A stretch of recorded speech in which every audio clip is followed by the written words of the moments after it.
Clicking live, clicking live. TikTok, time to rock. Good evening, good morning, good afternoon to everyone who's watching from all over the world. It's your friendly neighborhood philosopher here, D. Wood.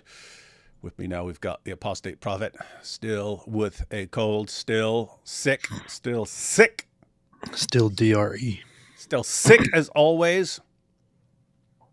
So, AP, interesting news started breaking early this morning.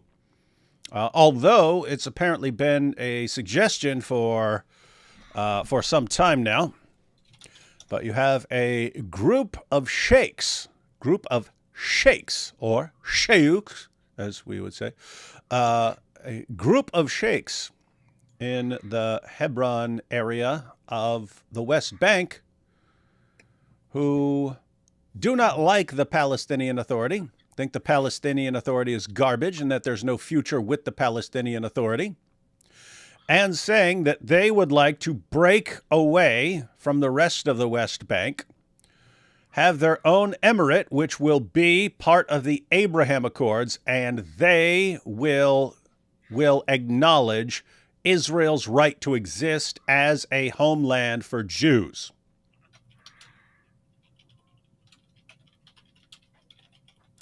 Whoa, man. And the reason for everyone to pay attention to this right now is if something does not happen soon, these guys will be in trouble. These guys will be in trouble long term. Right now, the Palestinian Authority has its own stuff to deal with, but these guys trying to break away, these guys trying to break away would be kind of a big deal. Because if you're the Palestinian Authority, you can't have everyone breaking away and deciding to do their own thing. All right, what is this? All of this is just very funny, man. Ash May says, David, do you use Ecamm? Yes, I'm using Ecamm right now. Have you ever run out of hours for interview mode? No, I have not. And I've done a lot of interview mode. I don't even know how much I have left. Yeah. So no, I've never run out of interview mode. But there's a limit there? I think you like pay more or something like that. I always pay for the upgrade, and so. Sorry. Didn't mean to laugh. Didn't mean to make fun of it. What?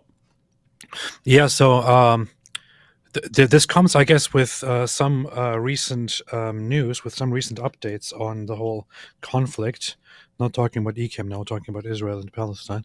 And namely that members of the governing Likud party, the conservative party that Netanyahu is part of and in charge of, has apparently recently just recommended that that Netanyahu should, before the reconvening of the parliament, declare Israeli sovereignty over the West Bank. So what they're saying is basically that Israel should make a move to directly annex the West Bank and to make it officially part of Israel. And I guess now that some people are feeling the heat and thinking, wait, no, we can't let that happen. We can't let that happen. Because once they do that, there is no going back. There is no going back. Nobody will take the West Bank away from Israel. So maybe it's time to make some compromise. That's what it looks like. I don't know.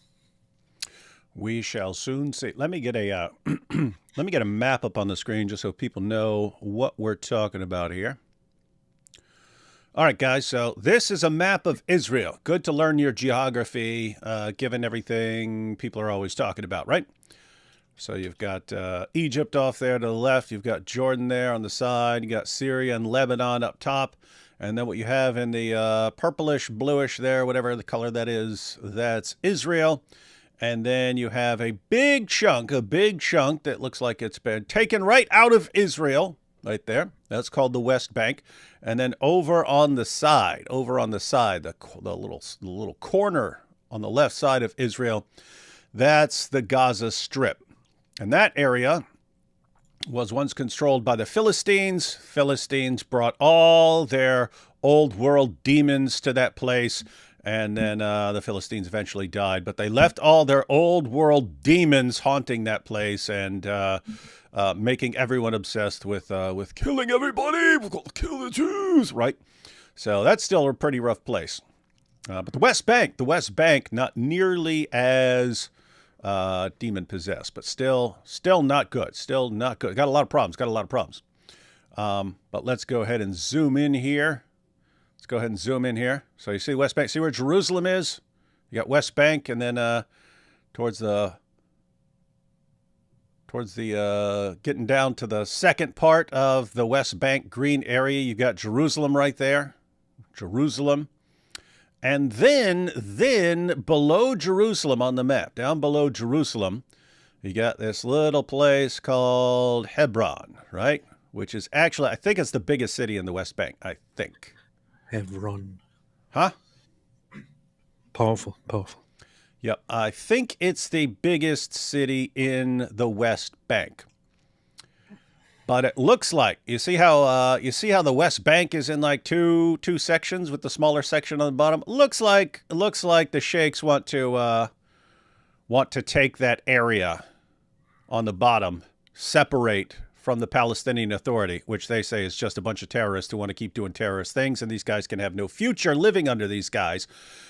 They're pointing out, it's actually an interesting article. They're pointing out that this place is run by families, right? These whole areas are run by like families and clans, and your loyalty is to your family and your clan. And then all of a sudden you get this organization that's imposed over top of you. We have the authority here. And they're like, who are you guys? Who are you guys? For generations, we're run by like our families and our loyalty to our families and our clans. And then you guys come along and tell us that, no, we all have to be terrorists and we have to pay you and you get to take all our stuff. And they're like, what is this? You're not even from here. You guys are outsiders who are imposed on us and we don't like you. And so these guys are now suggesting that, you see that bottom section there, that bottom section with Hebron in the middle? They want to break that thing off and make that an emirate that joins the Abraham Accords, meaning they will acknowledge Israel's right to exist and defend itself, recognize Israel as a Jewish homeland, and so on, and no more fighting, and they will keep their own radicals under control. They actually say, again, we'll check this out in the article. It's very interesting. They'll say that they'll be able to do a better job of keeping terrorists under control and so on, keeping extremists, because it's all family based, right? It's all, if you violate the rules of your family, you're evil scum. You're evil scum, and your own family and your own clan is going to hunt you down. Whereas with the Palestinian Authority, and so again, this is like some outside rule that was just imposed on all these groups and so on. And they're told, now you have to listen to them. They're your government. Like, who are these guys? Anyway, so this is some interesting stuff. Now, there are a few things to say here, which are convenient. Actually, while the map is up here, let's put the map back up. Let's put the map. Let's get that map back up here. Hey, tech guy, get the map back up. Okay, there we go. Oh no, that's not wrong. Oh, that's not wrong. How about that one? Nope, that's not wrong. Hang on. Okay, yeah, there we go. All right. Tech guy, you're fired. Now, just kidding. Now here we have the map, not to be confused with Daniel the Kikachu, but we have a map here in front of us, and the problem with what you're describing, the problem with breaking off that small part at the bottom and making an independent state or like an emirate or something there, the big problem with this is that that part specifically is something that Jews who take the land seriously would not want to give away. I would say that they would probably even be more likely to give away the other northern part than the southern part, because the southern part is historically part of Judea and is also today known as Judea. So Israelis refer to the West Bank as Judea and Samaria, where Judea is the southern part, because it is part of what was historically Judea, and the northern part is Samaria, because it's what was historically known as Samaria. And the southern part is the heart of Judea, and Hebron is historically a very important city to Jewish identity, because it is a city that, without interruption, was populated by Jews for thousands of years until the beginning, or the middle of the last century, where Jews endured a pogrom, a massacre, and were eventually exiled and kicked out. Now, the Arab side has it and refers to it as Al Khalil, but it is a purely Jewish city, Hebron, and it is directly all connected to Jerusalem and is, as said, the heart of Judea. So, this seems a little bit of a difficult bargain to have, but whatever. Hey, AP, tell me you didn't read the article without telling me you didn't read the article. I didn't read the article. Aha! But you didn't follow the instructions because you were supposed to do it without telling me. Well, I don't like being told what to do. So. Anyway, though they actually, it sounds like, and I only kind of skimmed it, but it sounds like the plan is to have kind of zones. I mean, they already have zones and stuff there, but there would be like areas where there will be Jewish settlements and so on, and like a mixture of people, and people get along there. And then sounds like they're gonna break things into different parts, but sounds like they're envisioning a place where Jews and these Arab families and stuff can all be living in kind of in the same areas and stuff. So you only think in terms of division because you're Turkish, but there are other people who think differently. But yeah, we'll actually go through this because anyway, it does look interesting, I have to say. I just have to say, ladies and gentlemen, we've always been aware that at some point some people need to break away from the terrorists, right? And not just be another terrorist group breaking away from the other terror, because that's what you have a lot of in the past. You'll have this terrorist group and these people break away and they'll say, "Oh, they're the good guys." No, they're just a different terrorist group who wants to terrorize in different ways, right? You need people breaking away who say, we don't want to live like this. We don't want to be part of this anymore. We want a future for our families, for our clans, for our great grandkids. We want a better future where we could be building and making an awesome place to live. And those people are those are the people who realize, no, we need to get along. We need to get along with Israel for this to happen. And we need to not be working with terrorists who keep using us to terrorize stuff. That's what you need. That's what you need. And it would be good to have a nice section of it. It would be good to get a nice section like now. And then it would be good for the rest of the Palestinian territories to be looking and going, these guys are doing really well. They're living like bosses down there. Their places are building up. Meanwhile, we're still building tunnels over here to hide from, the rockets after the next terrorist attack we launch. Maybe it's not. This stuff isn't going to happen overnight. You want change over time to get some sort of positive outcome in the future. Yeah. Anyway, so we're going to check out this article. It's a detailed article going through the Sheikhs proposal. And sounds like if anyone knows what's going on there, it's these guys. And it's some interesting stuff. All right, we'll take this first batch of super chats and we'll jump into this dope article. It's interesting because, even though they've apparently been discussing this for a while, they've been kind of keeping it hush-hush because you don't want to be known as the group that's trying to work with Israel and so on. And so we haven't heard much about this. And yet it's all coming out now. So this is cool stuff. Let's see. Fox says, TikTok, time to be late. Ha! As much as you'd like us to be late, we refuse. This was not on my bingo card, but I love it. That's what I mean. This was like totally out of nowhere this morning. First, I thought someone was joking when they posted that Sheikhs want to break away from the Palestinian Authority and join the Abraham Accords. I was like, what? Is this an Onion or Babylon Bee thing or something? Anyway, shake that booty. Yeah, we should have Shake Your Booty negotiating the peace talks. Hi, base dudes. Are Sheikhs doing some tequila? I don't think so.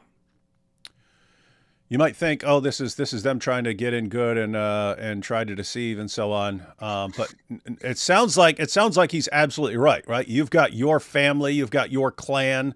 You guys all stick together and are ready to fight for your clan to the death. it's the Palestinian Authority that's constantly screwing with you and controlling you and forcing you to do all this stuff that you don't want to do and so on. You want what's best for your family and your clan, and there are people who are recognizing, wait a minute, other Arab nations, entire Arab nations are joining these Abraham Accords. Why can't we be part of that and actually get along? So I'd say roll with it. Awesome, Lama, Takum, Dawa, and AP. Isa, bless you. Powerful. Thank you. The Sheikhs' proposal fits in with Professor Mordecai Kedar's idea to break up West Bank and Gaza into clan-based emirates. Yeah, he's actually in here. Where have I heard of him before, AP? Because I was reading that when I saw Mordecai Kedar, I was like, oh, I remember that. I don't remember where from. He's been in stuff before, or he's someone I talked to when I was over there somewhere. But I definitely remember Mordecai Kedar. His name just sounds like a very biblical name. That's it. I don't know. Mordecai. You probably heard about him in the Bible. This person just brought up Mordecai Kedar, and Mordecai Kedar is in this article. No, he's been on stuff, man. No, you probably heard of him in the Bible, man. That dude's been on stuff. Israeli scholar of Arab culture and lecturer at Bar Ilan University. Born in Tel Aviv, Polish-Jewish parents. First language was Yiddish. He's a religious Zionist, AP. And an expert in Israeli Arab culture. He served for 25 years in IDF military intelligence, reaching the rank of lieutenant colonel. He specialized in Islamic groups, the political discourse of Arab countries, the Arabic press and mass media, and the Syrian domestic arena. Okay, so actually makes sense. He understands the groups. That's interesting. So Cars in Depth is pointing out that he was proposing to break it up into clan-based. And matter of fact, that's the same thing the heads of the clans are saying. They're saying we don't understand your way of government here, and this is what's causing the problems. You're taking some other thing and saying it's over all our clans. That's not how we think. We've got our clan. And we can negotiate with that clan. We can negotiate with that clan, and so on. We can work together as clan. But then you've got this other thing that comes over and says, "Hey, we're in charge. We don't recognize or respect your authority." Anyway. By the way, it's kind of a bigger picture thing that. So you take India when Britain is pulling out and so on, or you take the Middle East after the Ottoman Empire falls, and the land in the Middle East is under the control of British and French. Similar things happen in Africa and so on, where You've got these map makers in Europe, and they're deciding, hey, how are we going to draw this map for this place? They're not thinking in terms of, hey, here's a group here that doesn't get along with this group here, and they constantly fight. And there's, let's lump them together right beside each other. And in other words, they're not thinking in terms of the systems that are in place, the structures that are in place. They're like drawing stuff on maps and so on. And sometimes they lump things together that don't go well together. And sometimes they separate things that would work well together, and sometimes you end up with, hey, let's just draw a big lump around here, and then put this other thing over in authority over it, not realizing that you have just created an endless, ongoing disaster that will never be fixed unless something changes. Something changes. Let's see. Bethlehem is controlled by Muslims. Yes. You're Muslim. Yeah, if you want to go from Israel to Bethlehem, you actually go out of Israel. In fact, our tour guide said he's not allowed in Bethlehem, and so we had to switch to a tour guide who is from Bethlehem, who lives in the West Bank. Someone called Trump, make the deal, shake on it. Oh, trust me. If this comes out and this catches on, you're gonna see Trump jumping into the middle of all this. And we thank the Sheikhs and their great clans. Some people say they have the best clan in all of the West Bank. Way better than a clan we've heard about in in America. We don't like our clan over here. We don't like the clan. We say no to the clan, but over there, clans are good. Clans are good over there. And this was only made possible because of me. Who controls I Jerusalem? negotiated it. Who controls Jerusalem? Israel. Hebron is in the Bible, isn't it? Isaac and Jacob? Yes. All over the Bible. All over the Bible. Bigly. Bigly. That's because it is a foundational place for King David and the story of the Israelites. It has huge importance. Bigly, bigly, bigly. That's why I would love that place to be getting along with everybody, because it's a cool place to... I think that's where they... I don't know how historically accurate it is, because sometimes this stuff is named many, many centuries after the events, but isn't that where they have... isn't that where they have, like, Abraham's tomb or something like that? What's in Hebron? What's in Hebron? Lots of things.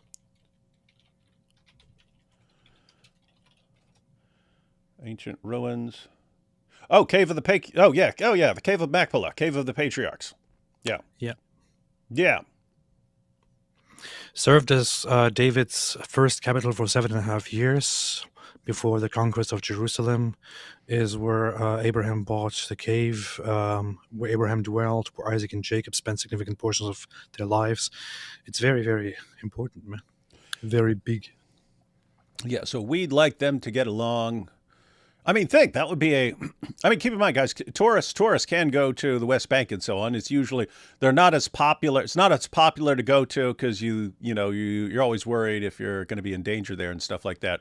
But it would be good to have that place under better control and so on. And that would snowball, guys, because now people are going to want to go and check this stuff out more, which means more tourist revenue coming into the area, which means they could build up bigger and better, and it just keeps going. And then all the non-terror, I mean, all the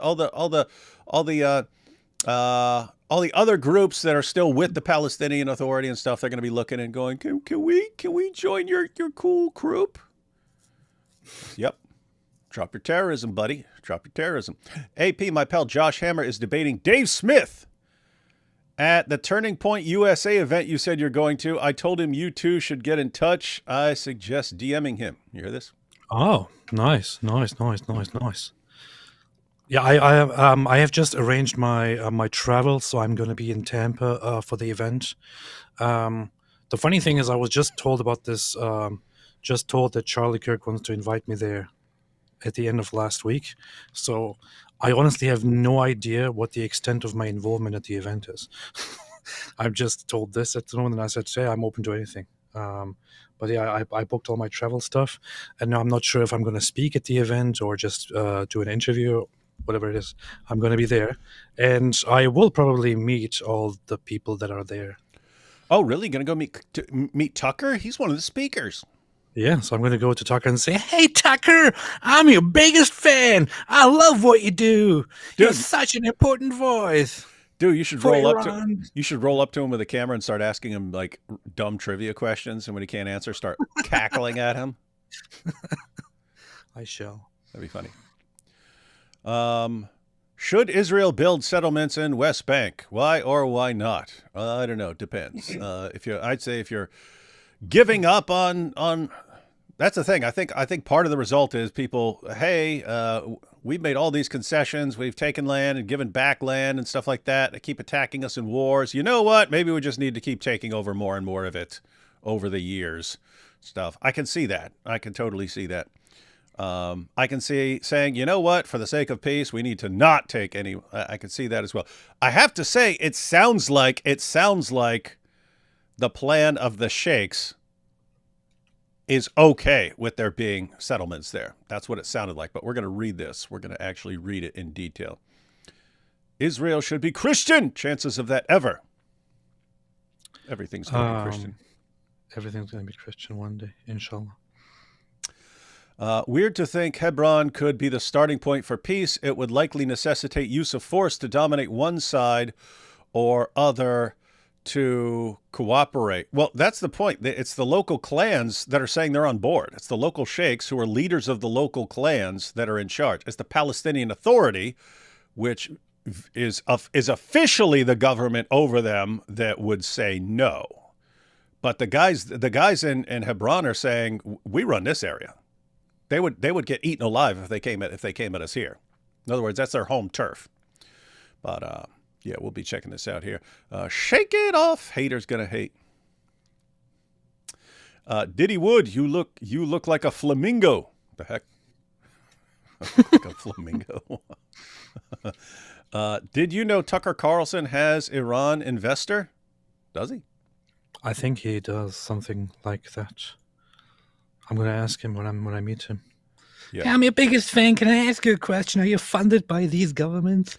Say, hey, I'm an influencer too. I'd like some foreign funding so I can turn against America and glorify every evil force to conquer us in the world.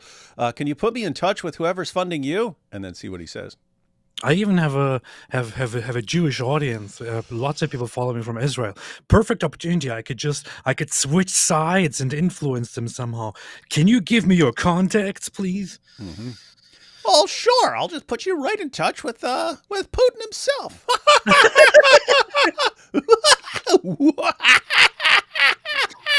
Dude, like turning into the Joker over time. Hey, AP, on The Chosen, who's your favorite disciple? Good question. Listen to your heart. Don't think. Listen to your heart. And you're not talking about your favorite disciple from the Bible. Talking about from a show. Are we counting the women, or what are we doing? Who's your favorite disciple? I don't know. If you had to pick one in 3 seconds, what would you say? I don't know. I can't pick. Don't ask questions where AP actually has to think, ladies and gentlemen. Wise words, D. Wood. Disastrous groupings done on purpose. Yeah, I do wonder, because I'm sure it's a mixture. I'm sure it's a mixture of drawing lines that are purpose. You're doing this on purpose. You know you're screwing things up for the future, and you want that area destabilized, versus just being stupid and doing it by accident. I'm sure it's a mixture, but I would like to know how much of it is. Watch what happens when we put all these guys together in the same country. Mary Magdalene. Oh, you got your answer now. You got your answer. It only took him 5 times longer than it should have taken him.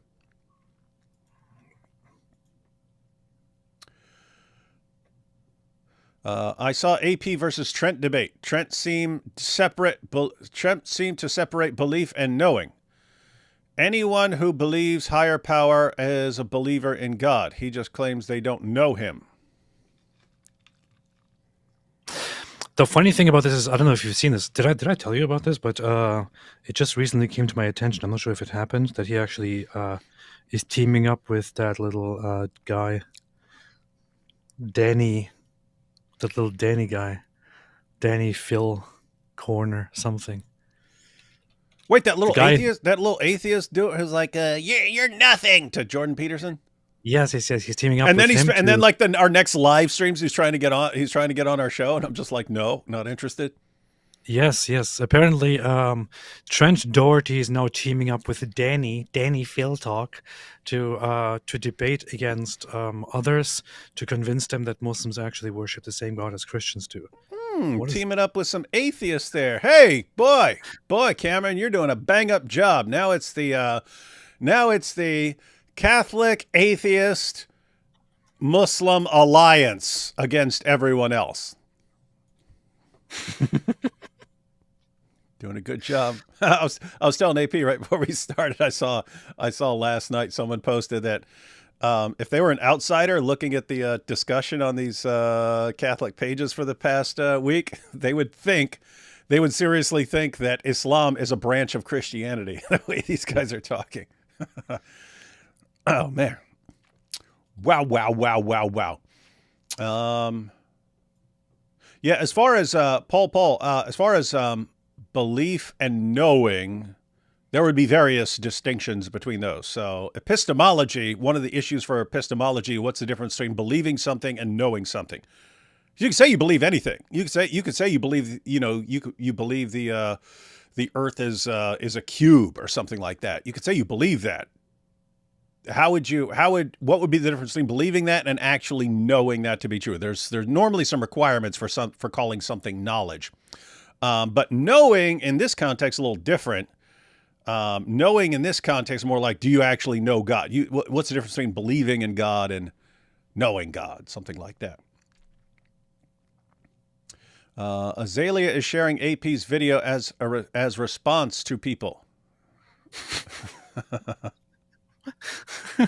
Dude, after she shared your thing, I went and looked her up a little more, and so apparently she calls herself a witch, and there was an uproar several years ago as she posted a picture of her closet where she sacrifices chickens.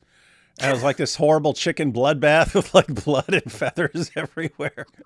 And then she exhumed the skeleton of her dead cat and was going to boil it and bring it back to life. She said she could bring it back to life and so on. So anyway, point is, interesting people who promote AP's videos. Weird kind of people. That's very funny. Oh, wait a minute. You heard it here. AP thinks it's funny to be exhuming the bodies of dead cats and boiling them to revive them. Hey, this is very funny. I see in her responses, she's just like, people are criticizing her, and she just responds with a link to my video. Like, oh, why are you doing this and doing that? And she just posts a link to the video. That's pretty funny, though. Yeah. Apparently, my video was enough to explain her position for her, so she's just posting that. That's very. Hey, cool. You should message her and say, "Hey, if there's anything else you'd like me to explain that you can link to, let me know." That's kind of funny. That's hilarious. Ash May said, "Complicated Hamas elements there as well." Yeah. Yeah. Oh yeah. Yeah. You've got a bunch of active terrorist groups there and so on. That's kind of the point that these guys are making. They're saying that the ties of the clans and so on are that's what's strong enough to resist, because your loyalty is to your clan. And you even have some mocking of like the idea of like, how are you loyal to like some terrorist group and so on, or more loyal to dying for Allah? You've got your clan here, man. Tucker's investor is called Omid Malik. Hey, look up Omid Malik there, AP. Find out if this is true. Tucker apparently has a huge investor. Omid Malik. Yeah. Iranian and Pakistani. I know about this. I know a little bit about it. I haven't looked. I haven't done like a deep dive into it. I know that he gets funding from. That his new company was funded heavily by this guy. But I don't know much about him. Got to look it up. All right, you ready for this? No. This is breaking news bigly here. Breaking bigly news. It's from the Wall Street Journal. A new Palestinian offer for peace with Israel. Hebron's sheikhs propose to leave the Palestinian Authority and join the Abraham Accords. Ladies and gentlemen, join the Abraham Accords. See, guys, it's always easy to say, here's what I'd like to see, and there's not like a real chance of this. Like, hey, wouldn't it be great if everyone just got along tomorrow and everyone just dropped their weapons and everyone got along? Yeah, that would be great. That's not something that could actually, it could happen in terms of things that are not impossible, but so massively improbable that can't take it seriously. However, this is something you could take seriously. This is something that could happen. The regime in Iran could be crushed. That's something that could happen. That's something that could happen in the very near future. So think, as far as things that could actually happen, this could totally happen. You could end up very soon in the very near future with a pretty large chunk of the West Bank entering into the Abraham Accords and getting along with Israel. And simultaneously, you could have the Ayatollahs toppled in Iran.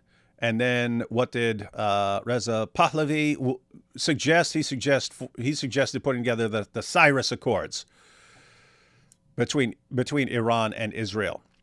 You could actually get a much better situation here in the very near future. Hope it happens. Hope it happens. It would be based. All right, let's check out some of this article, guys. AP, jump in with anything based whenever you want. I'll just read. All I do is read, guys.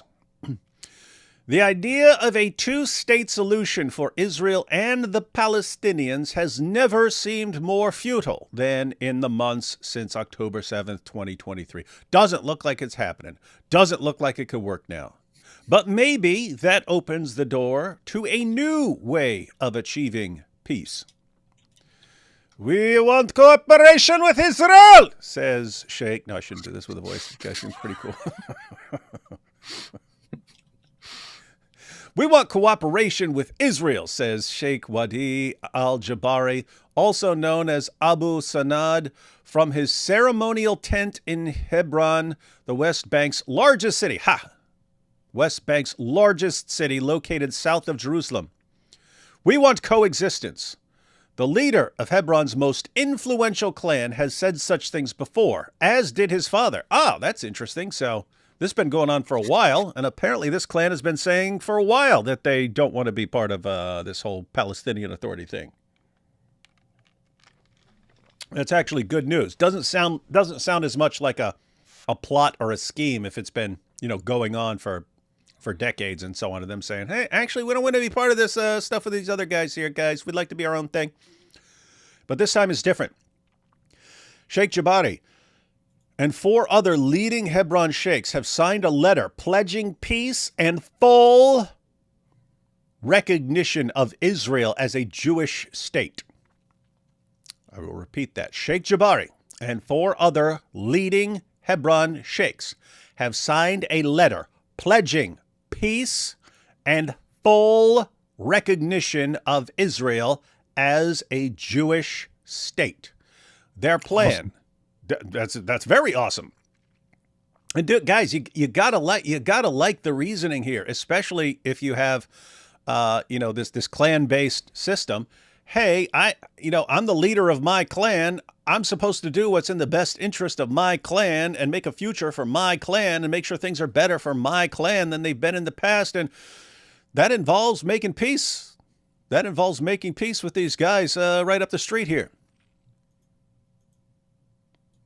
Smart. I like it. Their plan is for Hebron to break out of the Palestinian Authority. My goodness, this is just as good as the previous sentence. I'm going to read these 2 sentences together after this. Their plan is for Hebron to break out of the Palestinian Authority, establish an emirate of its own, and join the Abraham Accords. I'm going to read those 2 together. Those are 2 beautiful sentences, man. Sheikh Jabari and 4 other leading Hebron sheikhs have signed a letter pledging peace and full recognition of Israel as a Jewish state. Their plan is for Hebron to break out of the Palestinian Authority, establish an emirate of its own, and join the Abraham Accords. Always possible people have nefarious plans, but I like this so far. The letter is addressed to Israeli Economy Minister Nir Barkat, a former mayor of Jerusalem, who has brought Mr. Jabari and other sheikhs to his home, means he trusts them, he's bringing them to his home, and met with them more than a dozen times since February.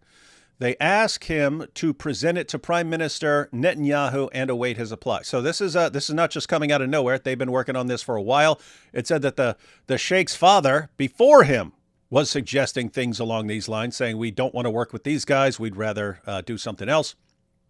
And so who's this guy? Israeli Economy Minister. He's been meeting with them, met them more than a dozen times since February. They've got a plan together, and they want to pitch this to Prime Minister Netanyahu. Let's see, who's writing this? The Sheikhs. The Emirate of Hebron shall recognize the state of Israel as the nation state of the Jewish people, the Sheikhs write. And the state of Israel shall recognize the Emirate of Hebron as the representative of the Arab residents in the Hebron district. That's good, because I was like, what do you want to be recognized as? And as I'm reading it, I'm wondering it. And they shall recognize the Emirate of Hebron as the supreme authority over all Palestinian lands, or something like that. No, they just said the territory they already control. They're already in charge of. They already run that area. There's officially the Palestinian Authority over them. They're saying we don't want to be part of that. We want to get out of that and get along with you guys. That's awesome stuff. Accepting Israel as a Jewish state goes further than the Palestinian Authority ever has and sweeps aside decades of rejectionism. That's why you got to pay attention to stuff like this. When you get to people who are like, yeah, we're willing to take the huge step that's required to get past all this. That's good. And it seems like that's what you'd have to do. I mean, it just seemed really unlikely that you're going to get all the West Bank and all of Gaza to just suddenly agree, yep, we're all on this. We're working towards a common future with Israel. It's going to be hard. You could get parts. You could get parts like this. I like the idea of working with a part here. The letter. Here's the thing. So at the moment, it looks that the proposal is made by 5 sheikhs who brought this forth. Primarily the one guy, the Sheikh Jabari guy.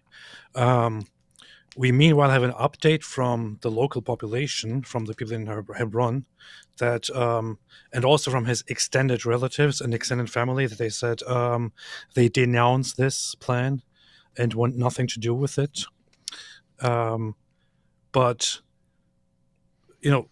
within Israel, certain elements of the government might be considering to take this seriously and to go through with it, but it might cause some hostilities inside Hebron against these guys. Oh, no, it would definitely 100% cause hostility. That's why they're gonna be talking about you kind of need to move fast, because if Israel's just like, oh, okay, we'll see what happens and stuff, people are going to wear down on these guys, because these guys are going to be called traitors, right? These guys are going to be called traitors for trying to work with Israel when they're actually doing what is in the best interest of their clan. But yeah, these guys would need support in making this work. They're going to need help from Israel in making this work. And they're going to, hey, we acknowledge that you are the Jewish homeland. You acknowledge us as the group that's in charge here. And it's pretty simple. If you're not on board, go over that way. Go over to the Palestinian Authority. Bye-bye. But this isn't something where you could make this offer and just put it off for a long time, because you guys will get taken out. In other words, these guys are still under the control of the Palestinian Authority, which they're saying they want to break away from. Everyone get that?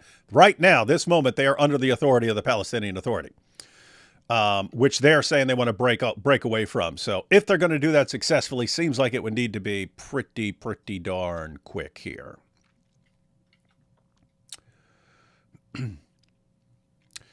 Let's see. So let me go ahead and read at the top again. Oh, no, we go down. Okay, we got to rejectionism. All right, let's go to the letter, sort of in the middle there. The letter seeks a timetable for negotiations to join the Abraham Accords and a fair and decent arrangement that would replace the Oslo Accords, which these guys do not like the Oslo Accords. That's what puts the Palestinian Authority in charge over them, which only brought look at their description of it. This is their letter. Hang on. The letter seeks a timetable for negotiations to join the Abraham Accords and, quote, a fair and decent arrangement that would replace the Oslo Accords, which only brought damage, death, economic disaster, and destruction. These guys do not like the current system of things.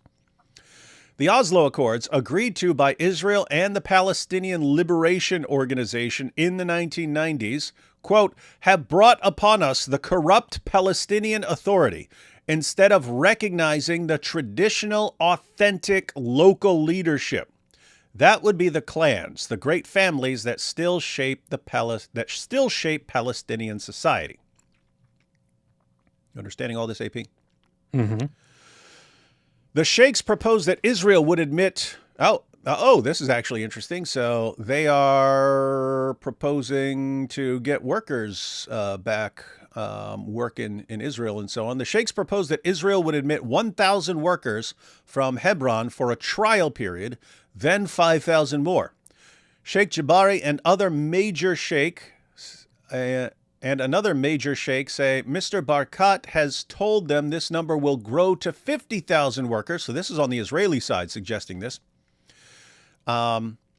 This number will grow to 50,000 workers or more from Hebron. Work in Israel is a valuable source of income for Palestinian communities, which have had little development of their own under Palestinian Authority rule, but most permits were suspended after October 7th. So, yeah, back then, guys, you had people who live in the West Bank and who live in Gaza, and they get work passes to come and work, and a bunch of those work permits got revoked after the October 7th attack because you can't tell who's coming to kill you and who's not. The Sheikh's letter pledges zero tolerance. Now, this is good. The Sheikh's letter pledges zero tolerance for terrorism by workers, in contrast to the current situation in which the Palestinian Authority pays tributes to the terrorists. So right now you're a terrorist and they pay you money. They pay you piles of money, especially if you die. And then they pay money to your family and take care of your family and stuff. And he's saying none of that crap, none of that crap. Zero tolerance, zero tolerance. You'll get crushed and no one will ever help your family after that. That's good. Mr. Barkat says the old peace process failed, so new thinking is needed. He has been working with the knowledge of his Israeli government to explore possibilities with the Sheikhs. A senior Israeli source says Mr. Netanyahu has been supportive but cautious, waiting to see how the initiative develops. The timing may be out of his hands now that Sheikh Jabari is extending the olive branch in public, meaning now that this is public, Netanyahu's going to have to make a call real quick, or this is not going to last forever. Hey guys, it is interesting that, Mossad points this out all the time. He's like, there's no Palestinian people. There was no Palestinian people. There was no group called the Palestinian people or anything like that. I said you had Arabs, you had Jews, you had Christians, and so on. I mean, you had Arab Muslims, you had Arab Christians, you had Jews. But in reality, you had clans. You had a bunch of clans around there, and then this other thing gets imposed, and now your loyalty is supposed to be to the Palestinian cause, which is controlled by Hamas and the Palestinian Authority. And it is interesting. You got these guys going, where's this? What is this new thing? What is this new thing that we're supposed to be focused primarily on this big thing that's never had any part of us before? So it would be good to torpedo that entire mindset of your loyalty needs to be to this giant terrorist group that's somehow got control over you. That has to go. It's got to go. No. With their bold move, and it is a bold move. That's what I'm respecting most. They just announced it. They announced it when they are in a position where this could blow up in their faces. I mean, literally, bomb blowing up in their faces over this stuff, and they still put it out there. With their bold move, the Sheikhs expect to swing Israeli public opinion to their side. Nobody in Israel believes in the PA, and you won't find many Palestinians who do either. Yep. That's brutal. Mr. Barkat says, what's up? There is, there has been research on this. There have been surveys on this. But the Palestinians themselves do not trust the Palestinian Authority at all. Not at all. It's like they don't like it. They hate it. And if there were elections today, the people in the West Bank would most definitely vote them out and vote somebody else in place. The issue is that they wouldn't vote very good people in their place. Yeah, it'd be another terrorist group. Yeah, that's a problem, and you can see it come out a little more in this article. They really, really don't like the Palestinian Authority. You have all the people who are there, who know each other, who have respect for one another, and so on. And then this other group comes along, put in place by an agreement on the other side of the world. And these guys now get to come and abuse you and tax you whenever they want and tell you what to do. And like, we don't like these guys, man. We do not like these guys. Yep. Let me start up there again. With their bold move, because it's bold, the Sheikhs expect to swing Israeli public opinion to their side. Nobody in Israel believes in the PA. And you won't find many Palestinians who do either, Mr. Barkat says. Sheikh Jabari wants peace with Israel and to join the Abraham Accords with the support of his fellow sheikhs. Who in Israel is going to say no? They're saying this will get public support really quick, like in Israel. They will be like, what? Here's some guys who really, really want to get along with us? Awesome stuff. The 48-year-old Sheikh Jabari often cites his illustrious ancestors, but his actions are guided as much by his view of the future. There will be no Palestinian state, not even in 1,000 years. Ooh, this is like realistic, saying, hey, go on this road. There's no Palestinian state. This is not even 1,000 years. This is never gonna work for these guys. Guess what? That's right. I mean, on the other side, you got the Hamas, and in 2 years we will conquer all of Israel. It's like, dude, you guys live in fantasy land, man. It's never gonna happen, man. Not gonna happen. There will be no. But this guy saying, there will be no Palestinian state, not even in 1,000 years, he says. After October 7th, Israel will not give it. A second major Hebron sheikh who signed and declares his loyalty to Sheikh Jabari agrees. To think only about making a Palestinian state will bring us all to disaster. The other sheikh spoke anonymously for their safety. Did you catch that? Again, this is like common sense. This is like realism. You're understanding how the world really works.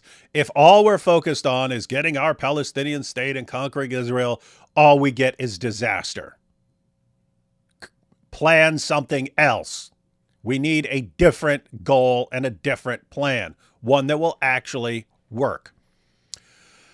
I watched videos of Sheikh Jabari and another sheikh signing the letter and reviewed documents elaborating on the plan made with Mr. Barkat, which includes the creation of a joint economic zone. Here you go, AP, because you're worried about Israel and settlements and so on. Which includes the creation of a joint economic zone on more than 1,000 acres near the security fence between Hebron and Israel. The sheikhs expect it to employ tens of thousands. It will be a joint economic zone. A document in Hebrew lists the Hebron area sheikhs who have joined the Emirate initiative. The first circle has 8 major sheikhs who together are believed to lead 204,000 local residents. See, AP saying, this will never work. It's just one guy. No. These guys have, and hey, I remember something later. These guys are actually kind of badass, man. There are some badasses here. As you can see, when there's a conflict between the PA and these guys, if it's on their turf, these guys win. These guys win, yeah. And the PA backs down like a bunch of little cowards.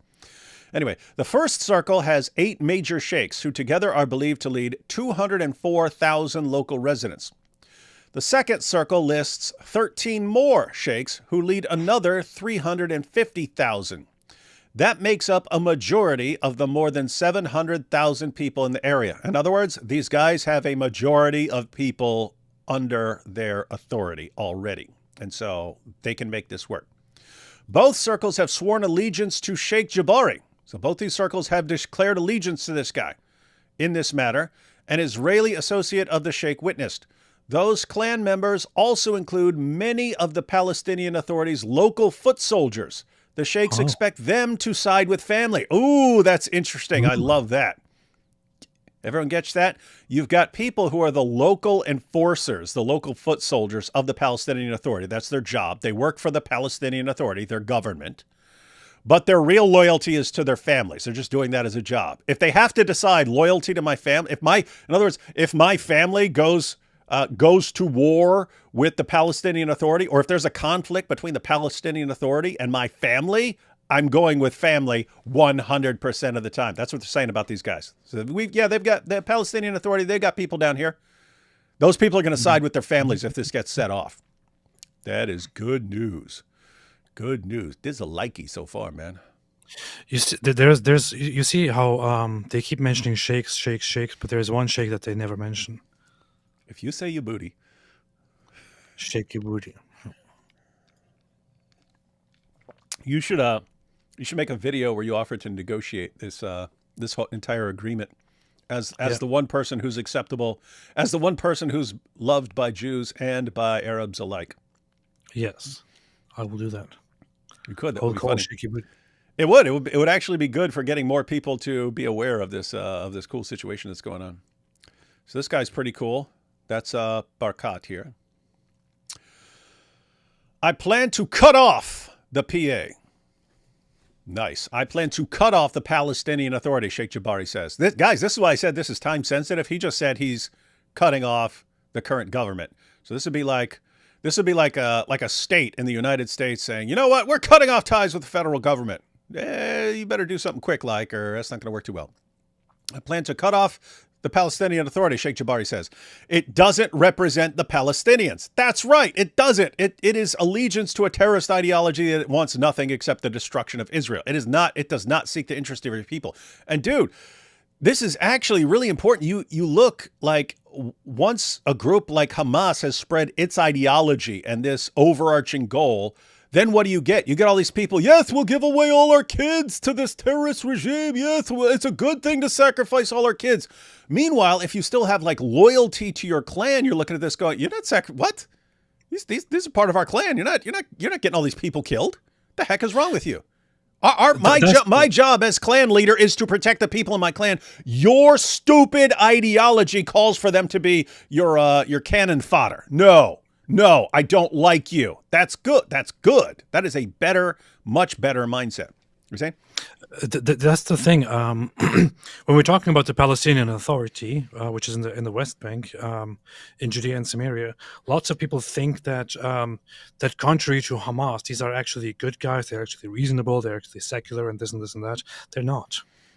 Their entire role here is simply to to stall this entire conflict, to not get to any peaceful agreements, to through corruption stay in power and control the status quo until the people somehow, get the power to fight more forcefully against the Israeli state and to enforce some of their stupid ideas. This is just a corrupt, disgusting movement that has been keeping the West Bank in its grips for the longest time, and they help in no way at all. They are the enemy just as much as Hamas is the enemy. Who are the enemy just as much as Hamas? The Palestinian Authority. And what is the connection between the Palestinian Authority and the PLO? They're the same thing. Why did they change their name? Just to sound like more of a government? Well, the Palestinian Authority is supposed to be the government that the PLO established in order to rule the Palestinian state. But the PLO, or Fatah, is basically what is primarily in charge of the Palestinian Authority. So they are basically the Palestinian Authority. They are basically the same thing.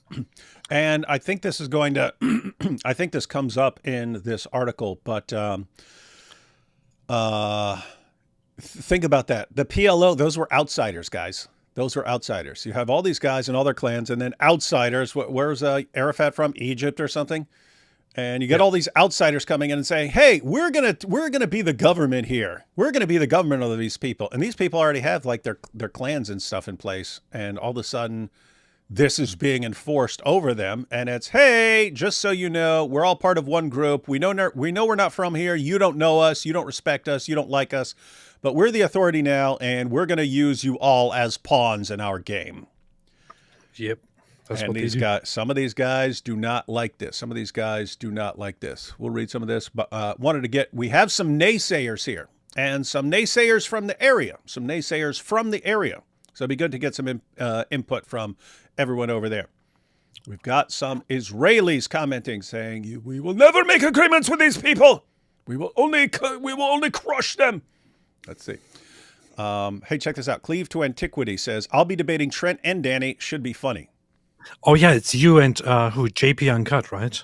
Yeah, the both of them are debating Trent and Danny. That's very funny.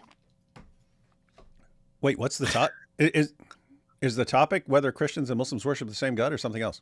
I think so. I think it is. Yeah. Wait, he's got an atheist? Yeah. Who teaches high school? Yeah, he has to rely on the atheists now. He can't find. Like, I mean, seriously, like, why not Cameron or something? Isn't that a weird choice for a debate partner? Yeah. So you're going to get Danny going, "Come on, you guys all worship the same." Say, someone should bring up Jordan Peterson's answer and just be like, "Oh, so you're saying we all worship something, eh?" So you You finally all agree with worship me? the you all worship the same Sky Daddy. And Trent Doherty is like, well, yeah, yeah, we are all indeed worshiping the same Sky Daddy. He's completely right. I completely agree with him when he says that we are all worshiping the same Sky Daddy. It is all the same Sky Daddy, indeed, yes. What is this, man? It's funny because you and me were talking about putting some videos on this, but I'm just in my mind. I'm like, no, this is gonna die down. This is not gonna last. But then they keep running their mouths with it, man. They keep going with it. It's just going to go on forever. It's like, is it going to be 8 months from now? And Cameron's going to be like, and here's my new argument for why Christians and Muslims worship the same God and why Islam is just a sub branch of Christianity and how we all worship the exact same God and we should all go to church together. That how it's going to happen, Cameron? Because it's getting Yes. annoying. All right. Let's see. Here we have Mosh Cohen. Now, Mosh is over there on the ground. So he is in a much better position to see things up close than we are. But he says, we heard it so many times before. Nah, don't bite. Well, here's the thing, Mosh. When you're dealing with, here's the thing, because we've been dealing with it, but in a completely different way. Here's the deal. There are actually peaceful Muslims who just want to live normal lives and build a future and have homes and make a better future for their kids and so on. Like two or three, Yeah, they don't want to subjugate anyone and so on. They just want to live and work and so on. But you also have guys who are jihadis and want to violently subjugate you. What are the jihadis? Occasionally you have a jihadi who tells you exactly what he wants, right? But more frequently, they conceal their intentions. So the jihadi who lives among you and wants to ultimately subjugate you and is working towards a future where he actually subjugates you, what's he going to say? He's going to say, I just want peace and tolerance and I just want a good life for my friends and family and blah, blah, blah, blah. He's going to say the exact same thing that a genuinely peaceful Muslim would say. How do you tell the difference? It's kind of difficult to tell. And so if you get caught out several times by someone coming up to you, hey, guys, let's work together and make a difference, you fall for that a couple times. I'm saying, again, this is from experience. I've just seen tons of Christian organizations and campus organizations that fell for some sort of interfaith dialogue. And I'm sitting there going, do you seriously not know who the Muslim representative in this interfaith dialogue is? Because I know for a fact he does not believe what he's telling you. I know this. And meanwhile, everyone's falling for it. But here's the thing. Even if you're aware of that, even if you're aware of the fact that people will lie and come up with all sorts of plans. So in this situation, could very easily be another terrorist group that wants to break away from the Palestinian Authority because they think they can be a better terrorist group and so on. So you can imagine how these things could happen. But you just want to be careful because there are actually peaceful guys, or in this case, there are people who do have more loyalty to their families and their children and don't want them used as terrorist cannon fodder, and who would like to establish some future for them instead of just endless terrorism. In other words, even if they still would like Islam to dominate the world and things like that, it's like, okay, this plan does not work. This will never work. And so we need to give up that plan. So anyway, I have to say, reading the article and reading through what these guys are saying, I'm not getting any liar vibes. Some people give off massive liar vibes every time. Like all the Dawa guys, all the time, give off massive liar vibes. It's just like they're saying all these little things. You don't even know what you're picking up on, but like, you're lying, dude. You're lying. Here, these guys, they seem pretty serious here about this. And again, it all ties together. It's not like they're just some other terrorists. Oh, and we're this other group, and we want to live in peace with you. No, give us power that we will use only for good, right? These guys are breaking it down. We didn't vote for these guys. We don't like these guys. They want to use us as terrorists. Our loyalty is to our group, and our group would like to get along and build a future and build up our place. So yes, I am for all kinds of vetting, and I seriously doubt Israel's going to enter into any agreements with anyone who is shaky, no pun intended, but If all this checks out, this seems like real good. And again, you'd still want to be careful. You don't want to, okay, now we made an agreement with this, guys. Let's just tear down the fence and all get along. No, but you'll be able to pick up on over time. You'll be able to pick up on whether these guys are serious about this. I have to say, even if they had some other plan, some other diabolical plan, wouldn't it still be better if you had kind of two West Banks? You know what I mean? That didn't get along. I would say that'd be preferable. So in other words, worst case scenario, these guys do not have the good intentions they claim. It would still be, I think it would still be good if they broke apart from the Palestinian Authority, and the Palestinian Authority has less control over things. I have to say though, these guys, they do look like their loyalties lie elsewhere, which we'll get to here in a second. So I shaved my shoulders in solidarity with Palestine for nothing.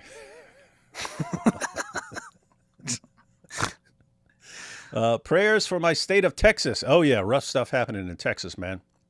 Yeah. I was at a place once that right after I left got flash flooded, man. Whole place like gone. And you think, how's water going to just destroy entire building? Nope, it will. Water will destroy almost anything. And quick. It can happen quick. It can, man, pretty creepy. Masab Yusuf posted 16 hours ago about clans. Hey, why don't you look that up, AP? Or maybe I will. I will check it out. Yeah, check it out. Check it out.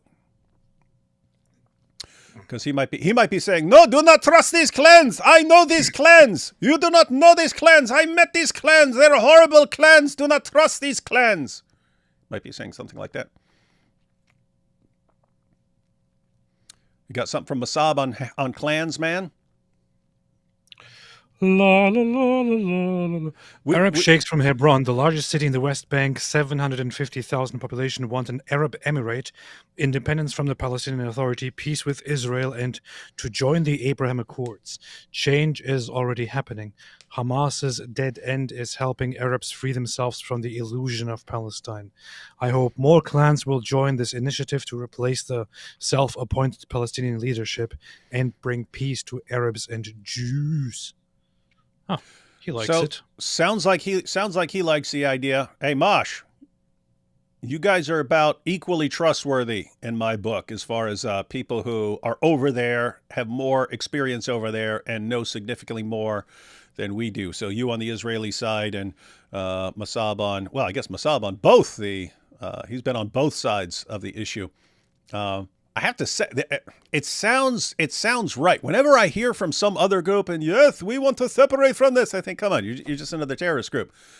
These guys don't sound like that. It makes sense. The story they're telling makes sense. We had our clan. That's where our allegiance lied, and so on. And all of a sudden, other guys come over and start barking orders at us. We do not want this. We did not sign up for this stuff. What's up? He has a post from yesterday. Masab? I don't know if you've seen that. Yeah. That is, Muhammad didn't marry Aisha when she was 6. He waited until she became 9. And it's like 2 million views so far. And it received a community note. Yeah, no, she was 6. Saying factually incorrect. As stated in Sahih Bukhari, the Prophet married her when she was 6 years old, and he consummated his marriage when she was 9 years old. This is very well played. Maybe he's thinking of the nikah as It's so funny, man. And then he's sharing the responses now. That's funny. That's what you wonder if that's on purpose or not. Like, hey, can I say something that's false? Probably. That's funny. funny. So they want Israel to take it on good faith that they're not going to try smuggling terror. No one's saying that, Austin. No one's saying that. No one's saying Israel's just going to, and trust me, there's no situation where Israel says, oh, this is what you're saying. I guess we're okay with that. No, time would tell. And notice how they've done it. They said they'll start off small. They'll start off with a small group and so on that works together and so on. And then as trust is built, then they'll allow in more and more. I have to, again, these guys do not sound pro-terrorist. They don't sound pro-terrorist. They sound like terrorists are screwing up everything for them. From what I understand, Jabari can't even control their own family. How can they ensure others stay in line in deal? They want the benefit, of course. Well, I think it's 200,000 that have pledged allegiance to him, and then another 350,000 to other sheikhs, which these other Mhm. sheikhs say they pledge allegiance to him. With that said, this place is supposed to be under Palestinian Authority control. Yeah. So, yeah, you're not going to have 100% agreement on this issue, and you will have fight. They're saying basically the people who are actually loyal to family, we can crush the other guys.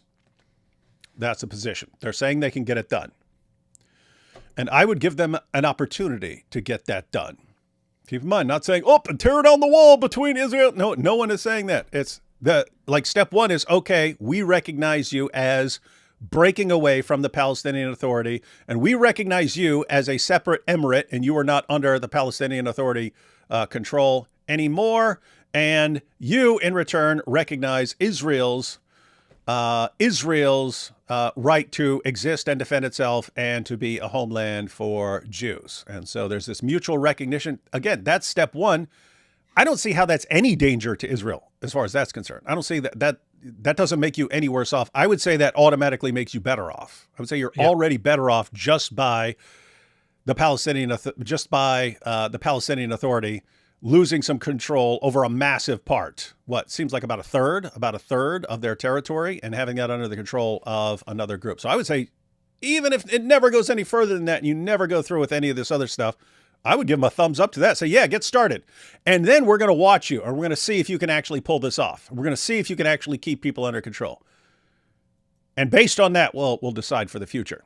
I don't see a downside to that. And so, guys, if the objections are going to be, oh, so they just going to come along and say, hey, we're on your side, and now you're going to let them all into Israel. No one is saying that, so please do not keep saying that that's what people are suggesting. No one's saying that.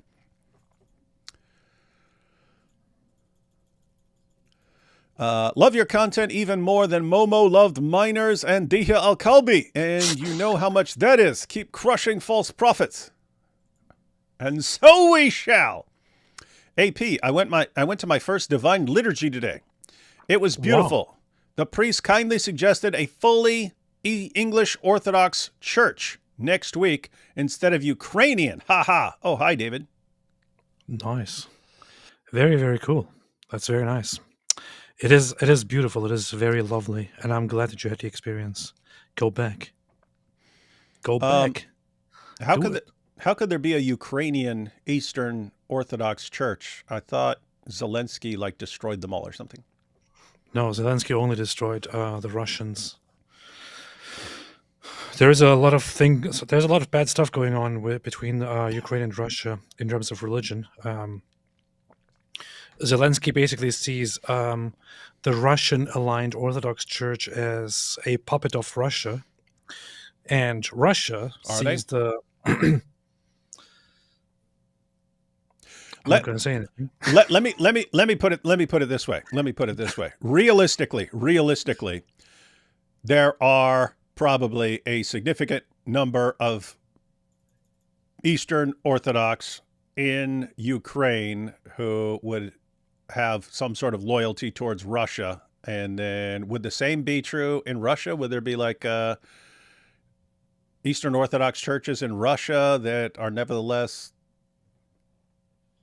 more aligned? Yeah. If they're close on the border or something like that, that would be more on the side of Ukraine? Yeah, and they're and then also in the territories that Russia is taking over in Ukraine, there are those that Russia tries to suppress and ban and arrest of the Ukrainian clergy. They especially don't trust the Ukrainian Catholics, but they also have problems with the Ukrainian Orthodox. And in Ukraine, there was for the longest time there was a Ukrainian Orthodox church that was kind of aligned with Russia, and since the war started intensifying, they broke off, and a non-Russia aligned Ukrainian Orthodox branch arose. So there is now internal divide and schism and all that. This is a whole huge Oh, you guys love the problem schism. that is like there's actually currently a kind of schism between the Russian Church and the Greek Church over this issue because the Russian Orthodox Church in Moscow,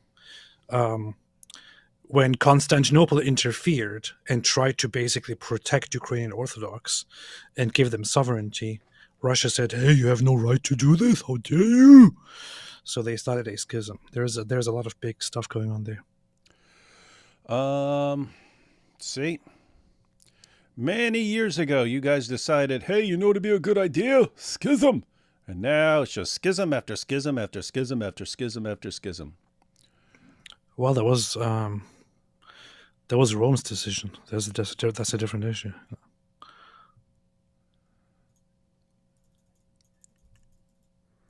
Nope, you guys have gone down the path of schism, and now there's no end to it. You're just going to keep dividing up into smaller and smaller parts.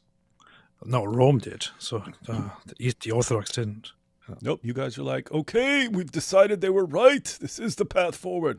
Weird stuff. There is no peace for the Holy Land without the Prince of Peace, Yeshua al-Masih al-Malik. Peace be with you, separated brethren. And with you. $25 says that Danny will turn on Trent. $25 says Danny starts whining about us for some random reason. And they wouldn't even let me on their show. I begged them to be on their show, and they wouldn't let me. Ash Mays says, pray for Texas. More flooding could be coming. Yeah, at least now people are aware of it. Again, the flooding can come out of nowhere, and then people aren't ready for it, and then you get a disaster. And then betting they're paying attention now. So Oslo called, victim of peace, got exploded buses. Oslo called, victim of peace, got exploded buses. Yeah. Is that some news or just a comment? No. It's a comment about how the last discussions got disrupted by the Intifada. The 90s ones. Okay. Yeah, so yeah. Oslo, I don't know if you're talking about something that's going on right now in Oslo. So Oslo called, victim of peace, got exploded buses. Yeah, what the heck was the point of the Oslo Accords, man? They didn't seem to do anything good. No, because there was no intention on the Palestinian side to actually establish peace. It was just it was a waste of everyone's time and an attempt by the Palestinians to take some power. That's it. Unfortunately, Cameron has never met a dog that wouldn't hunt or seen a hill he won't die on. The same God debate will rage on for now. Yeah, we're going to have to keep coming back to it and making fun of it. Because Cameron's going to, no, I must stand on this at all times and agree that I worship the God who is a father to none and who has no son. As a Pole, I have an inherent and unabiding dislike of Turks. Smart. So do I, and I'm not even a Pole. Nice. I have an inherent and unabiding dislike of Turks, but I have definitely made an exception for AP. God bless you both. No need to make exceptions. I'm Greek, so... Yeah, no need to make exceptions anyway. I crossed over to the Greeks. Austin says, I came in late. Thank for the quick update. God bless. It is not a quick update. We're going to be reading a long article. That's why I was doing the super chats periodically, because there's a long article. As an Israeli, I think this is legit. Aha! Hey, Mosh. Esther says she thinks this is legit. Most Arabs in Judea and Samaria secretly wish they could have Israeli citizenship. Yeah, that's the difficult thing, right? Because whenever you're looking at statistics and how many people support the terrorist regime and how many don't, and how many, even if they don't support the terrorist regime, nevertheless support terrorism, they just want a different terrorist group and stuff. But what are the actual numbers of people who we don't want to live like this, and we would rather build up a place and live in it and make good places for people to live? I mean, Islamic terror is just a thing. Once it gets into an area, it just ruins everything, and it doesn't give many opportunities for fixing things or making things better. So how do you do it? It's almost like you have to say, okay, hey, everyone here, if you really want peace, get on this side. And if you want to be a terrorist scumbag or you support them, get on this side. Problem is, people on that side believe in lying and pretending they're on the other side and pretending that they believe in peace to get over there. So how do you actually get a group of people on some piece of land who want to live in peace? So it's always going to be difficult. So there's always going to be people who are faking. I have to say, as far as what I've seen, the clans are kind of your best bet. The clans that have a kind of clan family loyalty and have a leader that they rally around, that seems like your best bet. Let's see.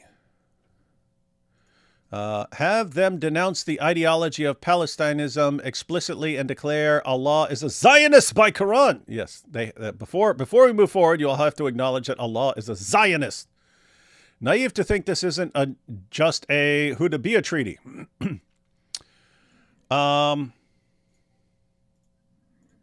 Again, no, it's not. You don't have certainty that everyone has these sincere intentions, but the story fits and makes sense. The story fits and makes sense. Again, you don't jump into anything. You'd want to take step by step, and you'd want to make it so if it turns out that they don't have bad intentions, fine. The Palestinian Authority still lost a third of its territory, and now they have to deal with this. Guys seem legit to me though. We'll read more though. Hi David, just sent you an original song about our favorite prophet via your email. I'd love to know what you guys think about it. Based. Well, I'm the world's foremost music critic. Jabari is more trustworthy than PA for sure, I hope. Yeah, that's what I would say. Yeah, he seems far more trustworthy than other people. With that said, how trustworthy, that remains to be seen on how things go. I meant that when we signed the Oslo agreements, Rabin told us there would be victims of peace, and we got exploded buses as those victims. Yeah. Ukraine church situation is not as simple as Ukraine versus Russia. The autonomy Constantinople created was with defrocked clergy, which they agreed with, and the government has been taking churches from the original one. Do you understand this, AP? Yeah.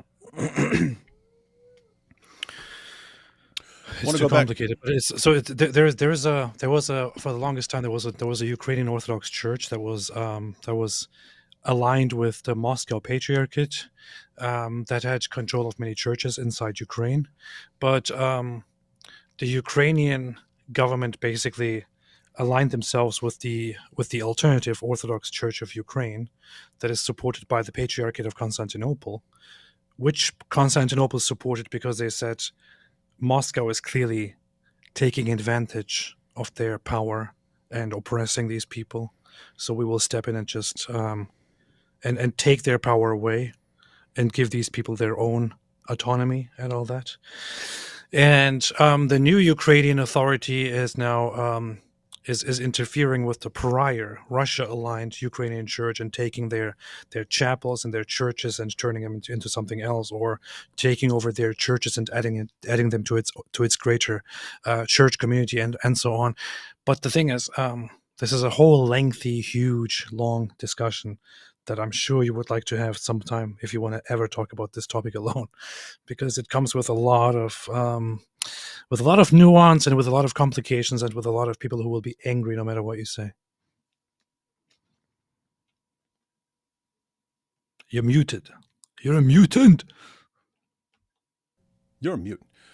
They also just took the Ukrainian citizenship from the head of the original church. Two governments can be evil at the same time, AP. AP thinks in any war, there's one evil government and one super good government, and that's not even the case, AP. No, I wouldn't deny that that both sides can be evil. I'm just saying that Russia is definitely evil. So. Oh, yeah, I agree. We agree on that. All right, let's jump back into this super-based article. We'll jump back into this. Let's see. And with my technology, boom. Can he boom? I plan to cut off the PA. I like the sound of that, Sheikh Jabari says. It doesn't represent the Palestinians. The clans governed their own localities for hundreds of years, he says. Then the Israeli state decided for us. It brought the PLO and told the Palestinians, take this. So keep in mind, they're pointing out, this is what I mean as far as people giving off a vibe of whether they're speaking truthfully or not. If they were sitting here praising Israel for doing nothing but helping them and so on, I would be suspicious of this. Instead, they're saying, hey, Israel, you helped cause this problem right here. This screwed us too. You basically said, hey, we're going to agree with the PLO and they control you right now. And then they come in. And so it's you and them saying, you all control us. This sucked. This screwed things up. We did not like this. It brought the PLO and told the Palestinians, take this. Yasser Arafat's PLO had been exiled to Tunisia after being chased out of Jordan and Lebanon when the first Oslo Accord in 1993 installed it in the West Bank. This was called the peace process, but the Sheikh says he never saw any peace from it. Guys, you catching this? So Arafat, the PLO had been exiled. They're gone. Bye-bye. They're stuck over in Tunisia. Chased out of Jordan and Lebanon. They said, get out of here. We do not want you terrorists using our countries as bases. And then you get the Oslo Accords. How are we going to negotiate all this? And then everyone agrees, hey, let's give the PLO control over this giant, huge plot of land in Israel. And this was called the peace process, but the Sheikh says he never saw any peace from it. Oh. He says, there is an Arab proverb, Sheikh Jabari says, only the village's calves plow its land. Get it? Only the Al-Zut plow Muhammad. There's a saying, only the Al-Zut plow Muhammad. So only the village's calves plow its land. Meaning if you're a calf from some other land, you're not plowing the village. That's Al-Zut plowing Muhammad. Only the village's calves plow its land. This means that a person who lives for decades outside, hint, hint, Yasser Arafat and all his followers, this means that a person who lives for decades outside, what does he know about where the springs of water in Hebron are located? The only thing you, the PLO, know about Hebron is collecting taxes. Dude, that's a burn. The only thing the PLO knows about Hebron is collecting taxes. They come for the money. They come for the money. They don't care about us. They don't care about us. 4 other Hebron sheikhs, whom I interviewed separately over Zoom, are even more strident. The PLO called itself a liberation movement. But once they got control, they act only to steal the money of the people, one major sheikh said. Okay, guys, this is interesting. These are other sheikhs. These are other sheikhs in the area. The PLO, he says, read that again. The PLO called itself a liberation movement. But once they got control, they act only to steal the money of the people, one major sheikh says. They don't have the right to represent us. Not them and not Hamas. Only we ourselves. Good luck with that. These guys sound serious. Good luck. Why always with the negative vibes, AP? We want the positive vibes. Positive vibes with the positive few. People have... Good vibes only. People have seen nothing but horror and disaster for so long, they're thinking there just can't be another way forward. We don't know. We can't. I mean, I'm hearing about these guys for the first time. Have to say, but giving off the positive vibes, man, those positive vibes. We want the world to hear our pain, another sheikh chimes in. The PA steals everything. They even steal our water. We don't have water to drink. They make do, they say, only because Mr. Barkat got the mayor of the Israeli settlement, Kiryat Arba, to build a water pipe connecting to central Hebron. The sheikhs say they mostly get along with the settlers and that many Palestinians used to earn good money in the settlements. You hearing this, AP? These guys don't have huh? That's funny. These guys are saying they don't have a problem with the settlers. And that they used to earn good money in the settlements. You could work. There's places for you to work there. Hey, I like working around these guys. I get paid to work around these guys. Oh, and these are the people that gave us water when our own government took our water and we had no water. Israel stepped in. Matter of fact, the guy we're working with, Mr. Barkat, we went to him. Dude, we have no water. Our own government took our water. We are going to die. And he says, don't worry, I'll get you water. Damn. These guys seem to, that's why they're working together, right? It's like he earned their trust. He earned their trust and they trust him. And that's why they met over a dozen times to talk about this stuff. These guys seem serious to me, guys. The settlers will find much to like in the plan, which breaks from the Oslo Accord scheme to divide the land. While the Hebron Sheikhs would gain territory, so would the settlers from the open land in what's known as Area C. But how much and where could it turn into a land grab? These are key details that the letter merely says must be negotiated. So they're calling for negotiations. Guys, we're going to sit down with a map and we're going to figure out what to do, settlements, everything else. We're going to figure it all out. They contain the potential for explosive disagreement. Then again, the Sheikh's letter mentions conversations with Yossi Dagan, the settler leader for Samaria. He says he supports and has worked on the plan and that issues of land can be worked out between people of faith who want peace.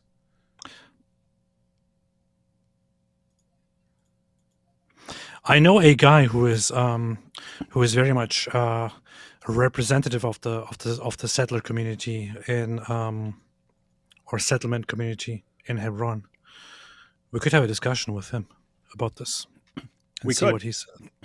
We could, because I mean, it's one thing if this kind of fizzles out and doesn't go anywhere, and these guys are all screwed because they said they don't like the Palestinian Authority and they would actually rather try to work with Israel. But if this keeps moving forward, yeah, it would be good to get extra information from people who are there.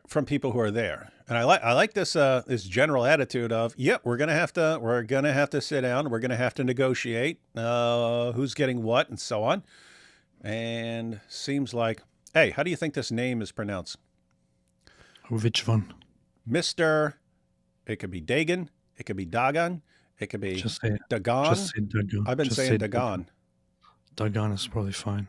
Okay, we'll stick with Dagan. But if anyone knows the pronunciation, I'm talking to you, Mosh Cohen. What? You have my stamp of approval. Okay. Mr. Dagan says he first met Sheikh Jabari 13 years ago. No, so this is interesting. These guys have known each other for a while. These guys have known each other for 13 years. And you got the other guy, Barkat. He actually supplied them water. It looks like these guys have been trying to work together to everyone's best interest in the area for a long time. Mr. Dagan says he first met Sheikh Jabari 13 years ago. His father was a courageous leader who put his people first, and the son is the same. The Sheikhs also met Israel Gantz, who leads the Settlement Council, and with whom Mr. Barkat has worked on potential maps. These are all good signs. These are all these all seem like people who are willing to we're not just going to flip out and start killing each other. It's, hey, we actually want to sit down and figure out how to make this work. Why did he work with a bunch of maps? Yeah, like Daniel Kikatu. That would be funny. Daniel could describe in his credentials. He could say map maker.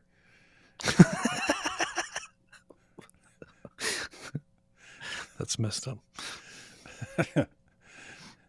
I should say that when I debate him. And the world's leading map maker. Let's see. All right, paragraph down there. Mr. Barkat says people around the world ask Israel, you're against the two-state solution and you're against the one-state solution. So what the hell are you for? The answer he found about 5 years ago was the Emirates solution. So he's been thinking this is actually the solution for a long time. He says it's the brainchild of Mordecai Kadosh. See, guys, I told you. See, This didn't even come from the clans. This was Israelis sitting there going, hey, if there's anything that could actually work, it would be focusing on the clans and getting agreement of the clans under the leadership of the clan leaders. That's how you would move forward. It's the brainchild of Mordecai Kedar, a scholar of Arab culture at Israel's Bar Ilan University. Mr. Kedar brought Sheikh Jabari to Mr. Barkat and watched the partnership bloom. You've seen the letter, Mr. Kedar claims. That means it's really happening. For 20 years, he's been trying to sell the idea of Palestinian Emirates, with the West Bank's 7 culturally distinctive cities run individually by their leading clans. He first met Sheikh Jabari's father, Sheikh Abu Qadir, 11 years ago. To gain and earn trust, you have to sit with a man, Mr. Kedar says. That means to speak with him in his own mamaloshin, the Yiddish term for mother tongue. Ah, look, they got mama, and that's the mother. Mama. Mama. Mama lotion? Yeah, don't say mama lotion around say mama lotion around Daniel Hakikachu. The Yiddish term for mother tongue in Arabic. Yeah, for Daniel would say, mama lotion, isn't that the same thing as baby lotion? Creepazoid. He says failing states in the Arab world, Lebanon, Syria, Iraq. Oh, hey, guys. This is a good point. This is a seriously good point for all you naysayers, for all you doubters. And when I talk about you doubters, I'm not talking about you doubters who are doubting because you're there. If you're there, you've probably just seen every different group say, hey, we want to live in peace, and it doesn't work, and they're not serious, and so you don't trust these guys. But then as far as the rest of the world thinking, no, come on, you can't, there's no scenario where you could get along with these guys. He actually makes a really important point here. Check this out. He says, failing states in the Arab world, Lebanon, Syria, Iraq, Sudan, Yemen, Libya, are conglomerates of ethnic, religious, and sectarian groups with modern states imposed flimsily on top. This is what we were just talking about, right? We were talking about this earlier. You have Western map makers saying, hey, here's this thing. Where do I draw this line? I don't know. Here's a mountain range. Let me draw the line there. And oh, here, listen, we got to get this city included. So let's draw a line down there. You don't realize what you just lumped together. You just don't realize everything you lumped together. Things that are basically bound to blow up in the future, right? So he says, hey, lots of the nations where you see these endless problems, it's because you drew a line around the places without understanding what's going on there. But those aren't the only places. Successes. Kuwait, Qatar, Oman, Saudi Arabia, and the 7 Emirates of the UAE are each controlled by one family. He's saying the family style government works. He's saying you can actually put on one side the family-based rule areas, and over here the sort of flimsy, let's draw a line around all these different groups. One of them ends in disaster all the time, and one of them works. So he's saying, why don't we switch from the system that doesn't work to the system that works? Seems smart. Are each controlled by one family. Al-Sabah owns Kuwait. Al-Thani owns Qatar. Al-Saud owns Saudi Arabia, he says. Dubai has very little oil, but it's run by one family, Al Maktoum, so it can thrive. So Dubai is a thriving place. They don't have the same resources that other places have. Why is Dubai doing really, really well? He's saying they're controlled by a family. They're controlled by a family, not by let's draw a line around something and then watch you all fight forever. That's a good idea. These are all good points. That's why I wanted to read this article. They're providing some interesting insights into the whole thing. The idea of the PLO and the Palestinian Authority was to supplant traditional clan and religious loyalties with a national Palestinian identity. That was deliberate, right? We're gonna make the Palestinian identity, and then what? Things are gonna get better? It failed, Mr. Kedar said. And the proof is Hamas, which puts radical Islam first. Say, who do you got in charge? Someone who's putting their family first, putting their clan first? No, putting radical Islam first. What happens if you get control over millions of people and you put terrorism first, you end up with a society that offers up its children as martyrs and makes that the entire goal in life. That is not, hey, this is what's in the best interest of our people or our family or our clan or anything like that. That's what happens if you put terrorism #1 on your list of priorities. Underneath it all, the clan system survived. Somebody from Hebron, not only will he not move to another West Bank town, this is interesting. Not only will he not move to another West Bank town, West Bank, because he will be viewed as a foreigner, but even in Hebron, he will not move to another neighborhood that belongs to another clan. They're saying they take this stuff pretty darn seriously. And now we understand Highlander. I'm Connor MacLeod of the Clan MacLeod, and I am immortal. Hebron's clans are particularly strong. Hebron is much more traditional, much more conservative, especially compared to Ramallah. I always love that name because it sounds like Ram Allah. Oh, Ramallah. Ramallah. I'm going to go Ramallah. The people of Al-Zut, I want to move to Ramallah. Oh, I forgot. Cameron says I can't do that because it's the same God. Especially compared to Ramallah. Mr. Kedar says, Hebron will be the test case for this idea of the Emirates. Guys, and you like, I really like the way both sides are proceeding here. He's saying it's a test case, right? He's not, so all of you, no, we will not fall for this. This will be the destruction of Israel. No one is saying that. He's saying, let's have a little test case on one spot and see if we can get it to work. If we can, then if it does work, if it's better, then we can sort of focus on that as the path forward. I like this. Being careful, taking people seriously, but being careful, starting small and trying to build out from there. That's the best you can do in this situation. And this is a situation where, hey, if this works, this would be very, very good. If it doesn't, okay, it's not like you've made things worse. Things already sucked pretty hard. Mr. Barkat, and the Sheikhs all expect Hebron to lay the groundwork for change in other West Bank cities, perhaps next in Bethlehem. Oh, dizzle-like that. Refashioning Israel-Palestinian relations. It's also cool how they're kind of starting with the stuff that's pretty darn close to Jerusalem. Why? Because you did have lots of workers from that area and so on who were then shut out and so on. And I've been to Bethlehem, right? I didn't get killed. Didn't? No. So guess what? The point is there are plenty of people there who aren't just running around killing people or waiting for an opportunity to kill people. Yeah, but how many? Like dozens. Organizations like the PLO and Hamas tried to construct their legitimacy on Jew hatred. This is good stuff, man. Look at this. Organizations like the PLO and Hamas tried to construct their legitimacy. What is their legitimacy founded on? Why are these guys legitimate? Why are these guys a government that everyone should be submitting to? Why?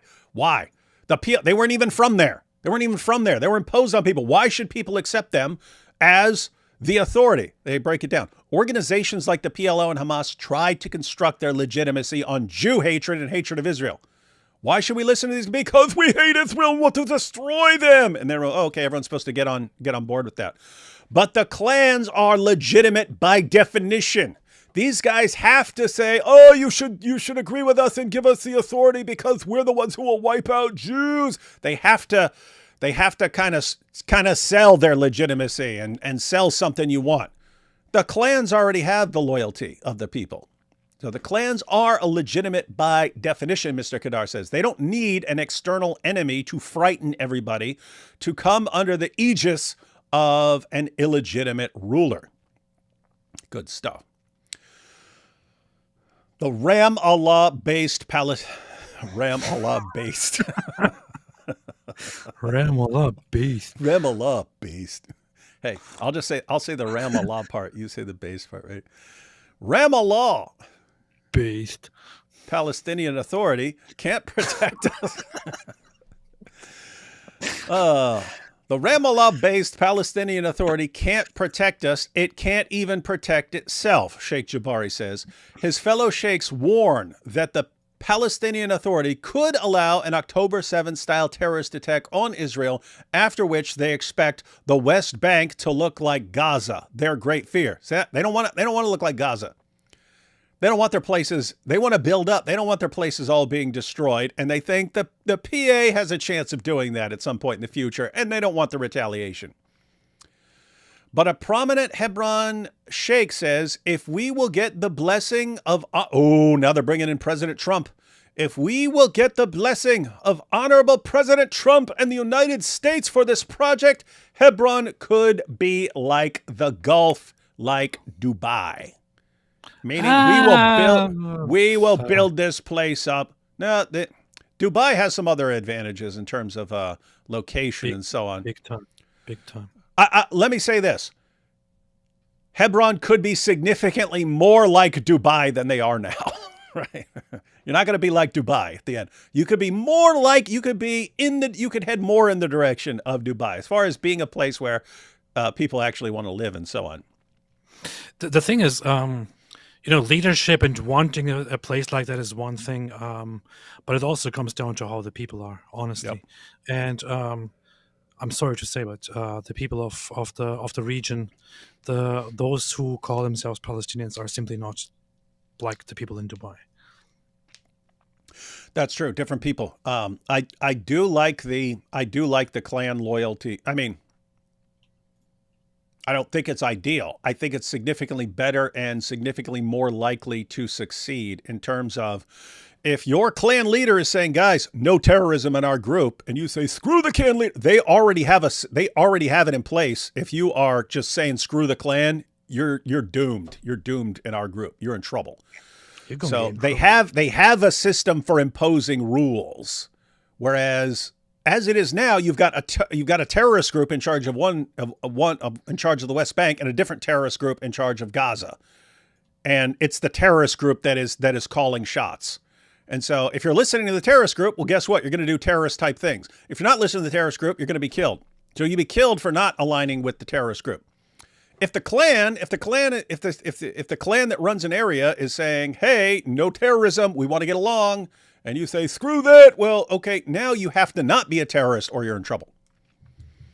That's just better. Let's see. But a prominent Hebron sheikh says, if we will get the blessing of Honorable President Trump and the United States for this project, Hebron could be like the Gulf, like Dubai. That's more or less how Mr. Trump laid out the options for the Middle East in his May 13th speech in Saudi Arabia. Do you want to be like Iran or like the Gulf? The sheikhs have made their decision. And by the way, Iran, that's another example of a place that has kind of an outside ideology imposed on a people who don't like it, right? And why it's ultimately going to fall apart. So they're getting, regardless of whether you believe, have faith in their good intentions or not, what they're saying is fundamentally accurate about a system that can't work and is doomed to failure, and a system that can actually work because it's realistic on how things work in the area. Let's see. That's more or less how Mr. Trump laid out the options in the Middle East in his May 13th speech in Saudi Arabia. Do you want to be like Iran or like the Gulf? The sheikhs have made their decision. But will their plan get off the ground? The first 5 sheikhs were ready to move at the end of Ramadan, so they were already ready months ago. After signing the letter on March 24th, Mr. Barkat says, they complain that he asked them to wait for months because Israel was busy, first in Gaza, then in Iran. Mr. Barkat reminds Israeli officials that the sheikhs have put their lives in peril and operate on a timeline of their own. Now he says Israel must protect them. The PA is the problem, and they are the solution. So they've been working on this for months, and they've been getting delayed. Say, wait a minute, we're dealing with Gaza right now. Oh, no, wait a minute, we're dealing with Iran. We can't deal with this proposal and so on. But now it's public, and he's put that. Now that's public, and they put the information out there, and he has notified the Israeli government that these guys are going to be in trouble because now they're on record as wanting to side with us and join the Abraham Accords. And that is going to give them lots of trouble. In other words, they will be targets of terrorist attacks. And if some sort of deal isn't arranged right now, you're going to hear about it in the very near future. Some of these guys being killed and assassinated and blown up and stuff. Watch.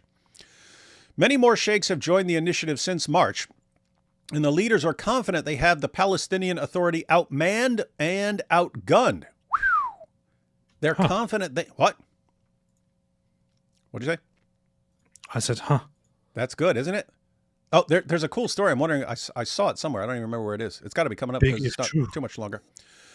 They're confident they have the Palestinian Authority outmanned and outgunned. The people are with us, one sheikh says. Nobody respects the PA. Nobody wants them. Ha ha, suck that, PA. The only reason to wait for Israel is because it protects the PA. In other words, Israel has agreements with the Palestinian Authority. And so they're kind of waiting on Israel to say, okay, you guys have the okay from us to buck on these guys. That's the problem. If the sheikhs illegally armed men take to the street, will the Israeli Defense Forces and Shin Bet security agencies stand against them? If so, because keep in mind, guys, you've got the Palestinian Authority. You also have Israeli control. And so if these guys march out in the streets ready to fight, what happens? Does the IDF attack them? Say, hey, you guys are causing an uproar here, and so we're going after you. So they kind of need Israel's go-ahead on this. If so, it would be the triumph of habit over reason, Mr. Barkat says. Since Oslo 30 years ago, the Israeli security services have been instructed to work with the Palestinian Authority. It's all they know. The Shin Bet declined to comment. Political and security sources, however, say that the agency views the authority as critical in the fight against West Bank terrorism and has opposed the Sheikh's plan internally. You guys getting this? There's opposition. You have the Israeli government. The Israeli government views getting along with the Palestinian Authority as helping Israel avoid terrorist attacks. In other words, you want these guys on your side. You want to be working with these guys, calling shots and so on. And so do you want a bunch of sheikhs from Hebron rising up against the Palestinian Authority that you're working with? That's kind of tough. That's kind of tough. And by the way, that's also a potential problem. If Israel says, yeah, go ahead, Hebron, you're your own thing now. You're your own emirate. Well, now you just stabbed a big knife into the back of the Palestinian Authority, and they're probably going to be pretty pissed off about that. Yep. And what do terrorists do when you really piss them off? They do terrorist kind of things. Anyway, let's see. Political and security forces, however, say the agency views the authority as critical in the fight against West Bank terrorism and has opposed the Sheikh's plan internally. Worries abound of potential violence or anarchy in other West Bank cities where Sheikhs aren't prepared. The IDF also has raised concerns. Many in Israel's security establishment believe West Bank clans are too fragmented to govern or to fight terrorism. But how do you deal with dozens of different families, each of them armed, each under its own control? Asks retired Major General Gadi Shamni, who led IDF Central Command from 2007 to 2009. The IDF would be caught in the crossfire. It would be a mess, a disaster. In other words, instead of having one big Palestinian Authority that you don't really trust, you have a bunch of families loyal to each other, all fighting each other for trying to get control of their areas and so on. That sounds like fun. Mr. Shamni rejects the idea that the national aspirations of Palestinians will disappear and you can deal with each tribe separately. In his view, there is no way to control the West Bank and manage life there without the central authority. These are interesting points, too. So you've got these guys saying, wait, you can't have a central authority. We're our own separate clans. We don't have respect for the central authority that you impose. And you have other people saying, well, the alternative is you guys are a bunch of separate clans and families. And so there is no central control. And then how do you, I mean, you can't negotiate with everyone separately. It's really, really hard. And they're not going to be on the same page because they're all going to have different leaders. So it's kind of a nightmare. Retired Brigadier General Amir Avivi, founder of the Israeli Defense and Security Forum, disagrees. Oh, now we get the alternative. He says the Palestinian Authority is the central incubator of terrorism via school indoctrination and pay-to-slay salaries to terrorists. So he's saying, hey, this big system you've got in place is what actually keeps the terrorism going. It's what trains the kids to be terrorists. Yep. It's what says we'll pay your families if you get killed as terrorists. They're the ones keeping the terrorism going. That's what they really do. They Yeah. pay the terrorists. Oh, yeah. They do that. And they're pointing out if the clans, now keep in mind, guys, you would have different clans in different areas. That's the concern. So even if you believe everything the sheikhs in Hebron are saying, that doesn't tell you how other sheikhs in other areas are gonna react. But that sheikh is saying, hey, if we're in charge, then everyone in our family listens to us. And if we say no tolerance for terrorism, and no, we're not supporting the families of terrorists, and no, you're not going to teach kids terrorism, none of that stuff. If you're out of line, guess what? Get the heck out of here. Get out of our clan. He also suggests the Shin Bet may change its mind when David Zini, the right-wing general nominated by Mr. Netanyahu, soon takes over the agency. Oh, so there's about to be a change in Shin Bet when a right-wing David Zini. It's like if I became Italian and they made a delicious pasta named after me. Oh, you wanted a bowl of David Zini, eh? That would be. The right-wing general nominated by Mr. Netanyahu soon takes over the agency. So you're getting a new sheriff in town, ladies and gentlemen. Mr. Avivi has met Sheikh Jabari several times and judges him serious, especially after rallying so many other sheikhs to his side. He adds, if Israel's position is that the Palestinian Authority can't be allowed to rule in Gaza because they're terrorists and they're corrupt, why are they okay to rule the West Bank? How'd you catch that? So saying Israel's position is that the Palestinian Authority can't be allowed to rule in Gaza because they're terrorists and they're corrupt. You're saying, okay, if you believe that about them in Gaza, why do you think it's okay for them to be ruling the West Bank? You know they're terrorists. Why do you think it's good for them to be in charge in the West Bank? Because it's cool, man. It's based. The sheikhs say they can remove the Palestinian Authority from Hebron in a week. Dang, you hear this? Or a day, depending on how aggressively they move. You hear this, man? They say we can do this tomorrow, man. We'll get rid of these Palestinian Authority clowns tomorrow.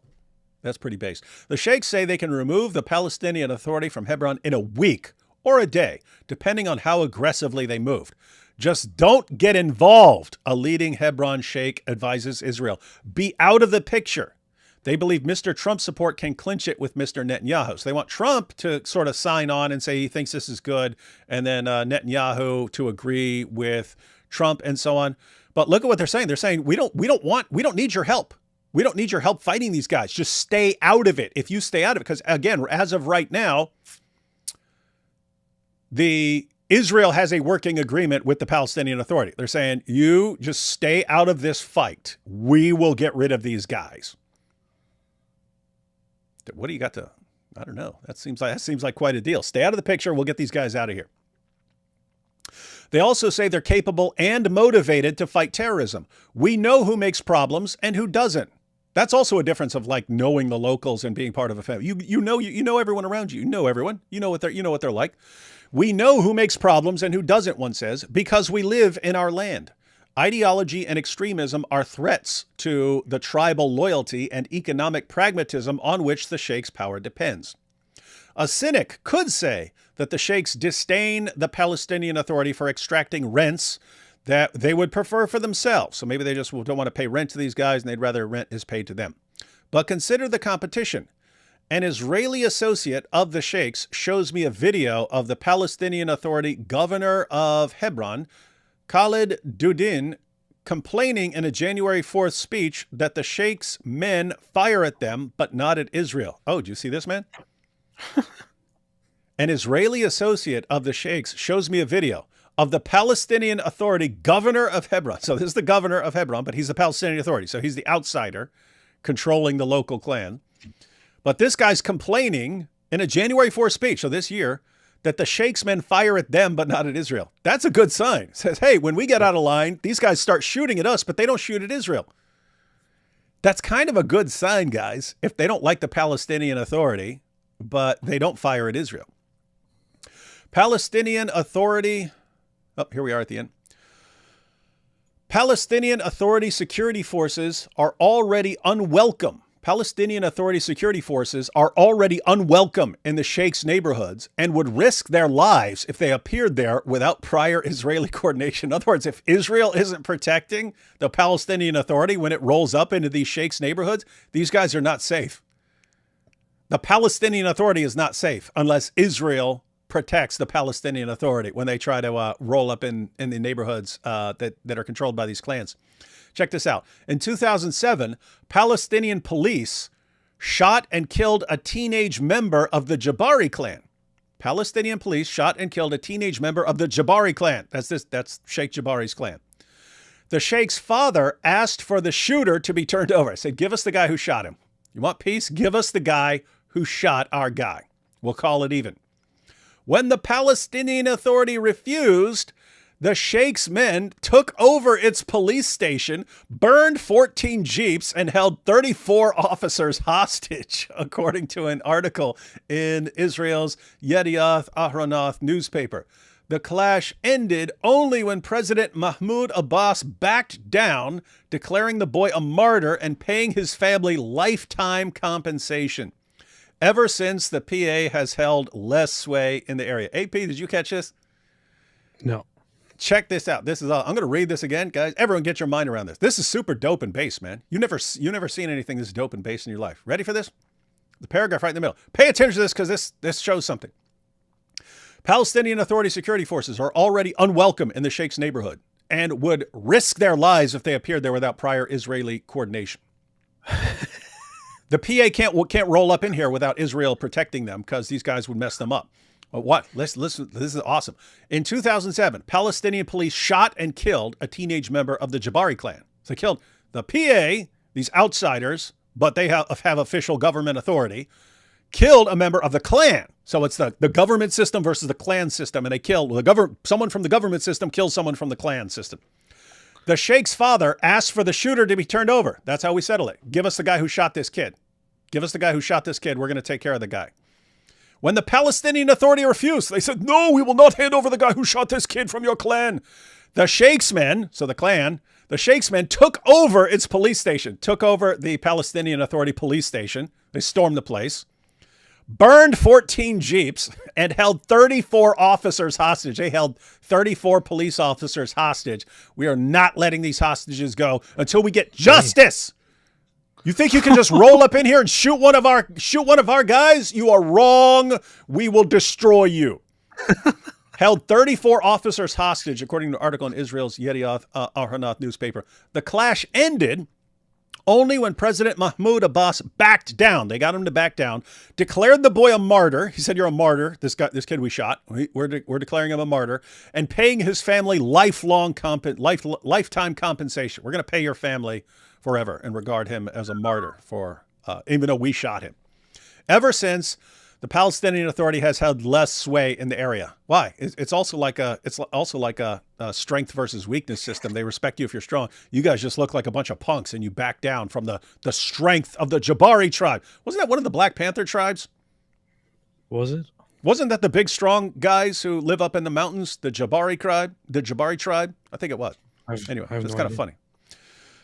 Yeah, because you don't watch cool movies. Asked if he is worried, this last paragraph, asked if he is worried his vision of coexistence with Israel will be called a betrayal of the Palestinian people and their cause, Sheikh Jabari scoffs. The betrayal was done in Oslo. You forgot, but I remember 33 years of it, of false promises, violence, theft, and poverty, even as billions of aid dollars poured in from the West.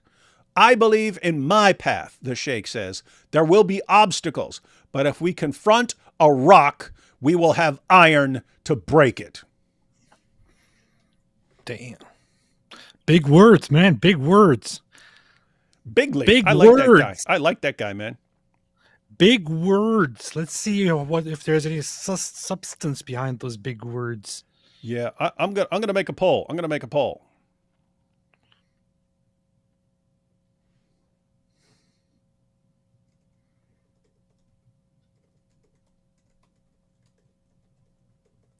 Should the U.S. and Israel support? I'm going to say it here one more time. The only sheikh to trust is Sheikh Ibudi. That's true. I don't trust any other sheikh.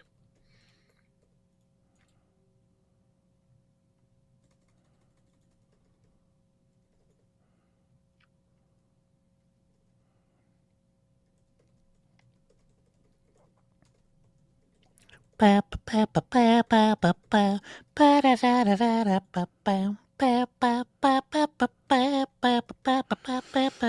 right, I put it like this. Should the U.S. and Israel work with the Sheikhs of Hebron to rebel against the Palestinian Authority?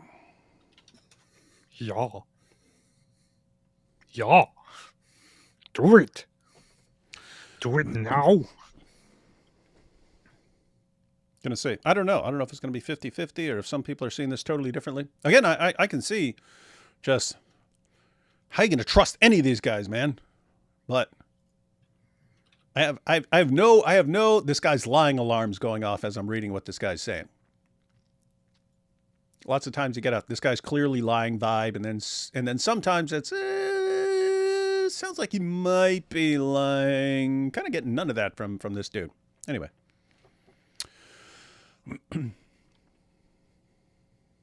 Ooh, hey, hang on. Oh, we got some cool comments from people who can put us in touch with people. Let me go back to where we stopped. Let's see. All right, let's check out these super chats, and we got some people who have some insights on this. What book or books would you recommend for apologetics? I've read Tactics and Street Smarts, Seeking Allah, Finding Jesus, and On Guard by William Lane Craig. Any others that go into more philosophy, problem of evil? Love y'all. If you want more on, I mean, there's tons of books on all this stuff. More on philosophy. If you want to go a lot deeper, get William Lane Craig and J.P. Moreland's Philosophical Foundations for a Christian Worldview. Yeah, it's got tons and tons and tons of stuff in it.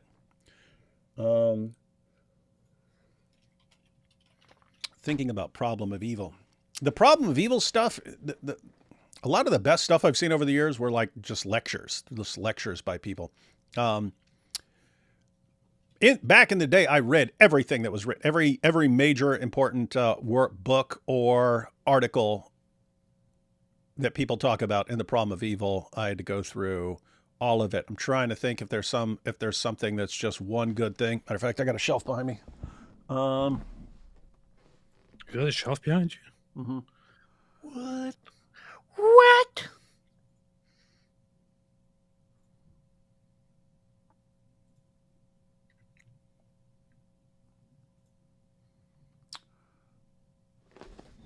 One second.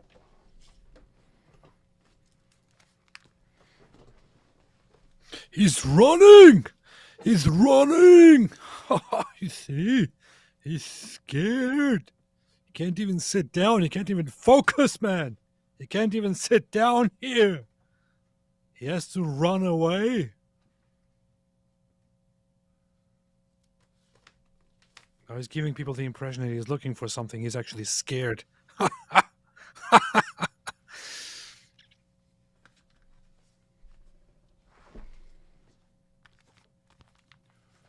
Hey, what's up? Did you find it? Yeah. Okay. So, if you're talking about, because you're mentioning philosophy here and going in a philosophical direction, there's tons of stuff. There's tons of books that are sort of compilations of essays. So, God and the Problem of Evil. What is this? That's a bunch of essays by philosophers arguing different points. Evidential Argument from Evil, something similar. It's a collection of essays and so on. This I remember from a long time ago. Evil and the God of Love, John Hick. This dude became sort of a like nutty heretic and so on. But ideas in this book were pretty darn interesting. So we're talking about from a philosophical perspective. There are tons and tons of books like these. Talking about just like apologetics minded. You know, you can go C.S. Lewis or some of the other guys or watch some lectures. But yeah. As far as in addition to if you read Seeking Allah, Finding Jesus, sounds like you are somewhat interested at least in Islam.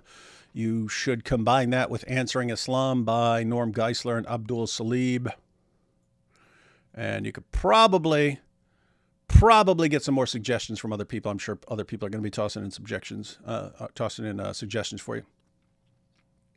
Beast. Do it. I know God said, yeah, John Hick is a nut job. I wouldn't recommend him. Yeah, I was talking about back when he wrote this. He got nuttier and nuttier. This is some interesting ideas. Doesn't mean you have to agree with everything, but I like some of the way he was thinking. And I said that because I thought of the ideas beforehand, and then I read his book, and I was like, oh, he's saying the same thing I thought of, except he's defending it way better than I could back then. Let's see. AP fan art on your social with X. It's recent. You hear that, AP? We'll check it out. Check it out. We'll check fan it out. art. David Wood's Heroes, always with the positive vibes. Jack Ray knew where that was from. That's from a movie called Kelly's Heroes. He called it David Wood's Heroes. But the guy would complain about something. He goes, "Why always with the negative vibes?" It was Donald Sutherland. He's pretty funny. Jews are not settlers in Judea. Enough with the Palestinianism framing. Jews not being allowed in Judea, Gaza, and Temple Belt is the real apartheid. Yeah, don't even know what you're talking about here. Knows too much. Oh, it is messed up that they can't go there, but that's all because of negotiations and so on. And guess what? You actually have a suggestion on the table, to work with some clans who wouldn't have a problem with it. And yeah, would be much cooler even if you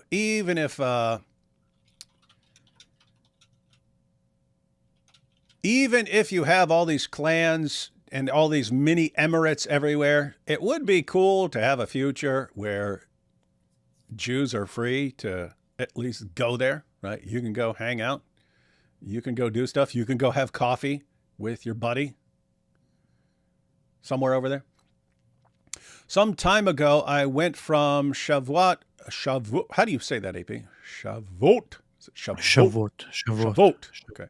Shavuot. I went from Shavuot. I went from Shavuot. Shavuot.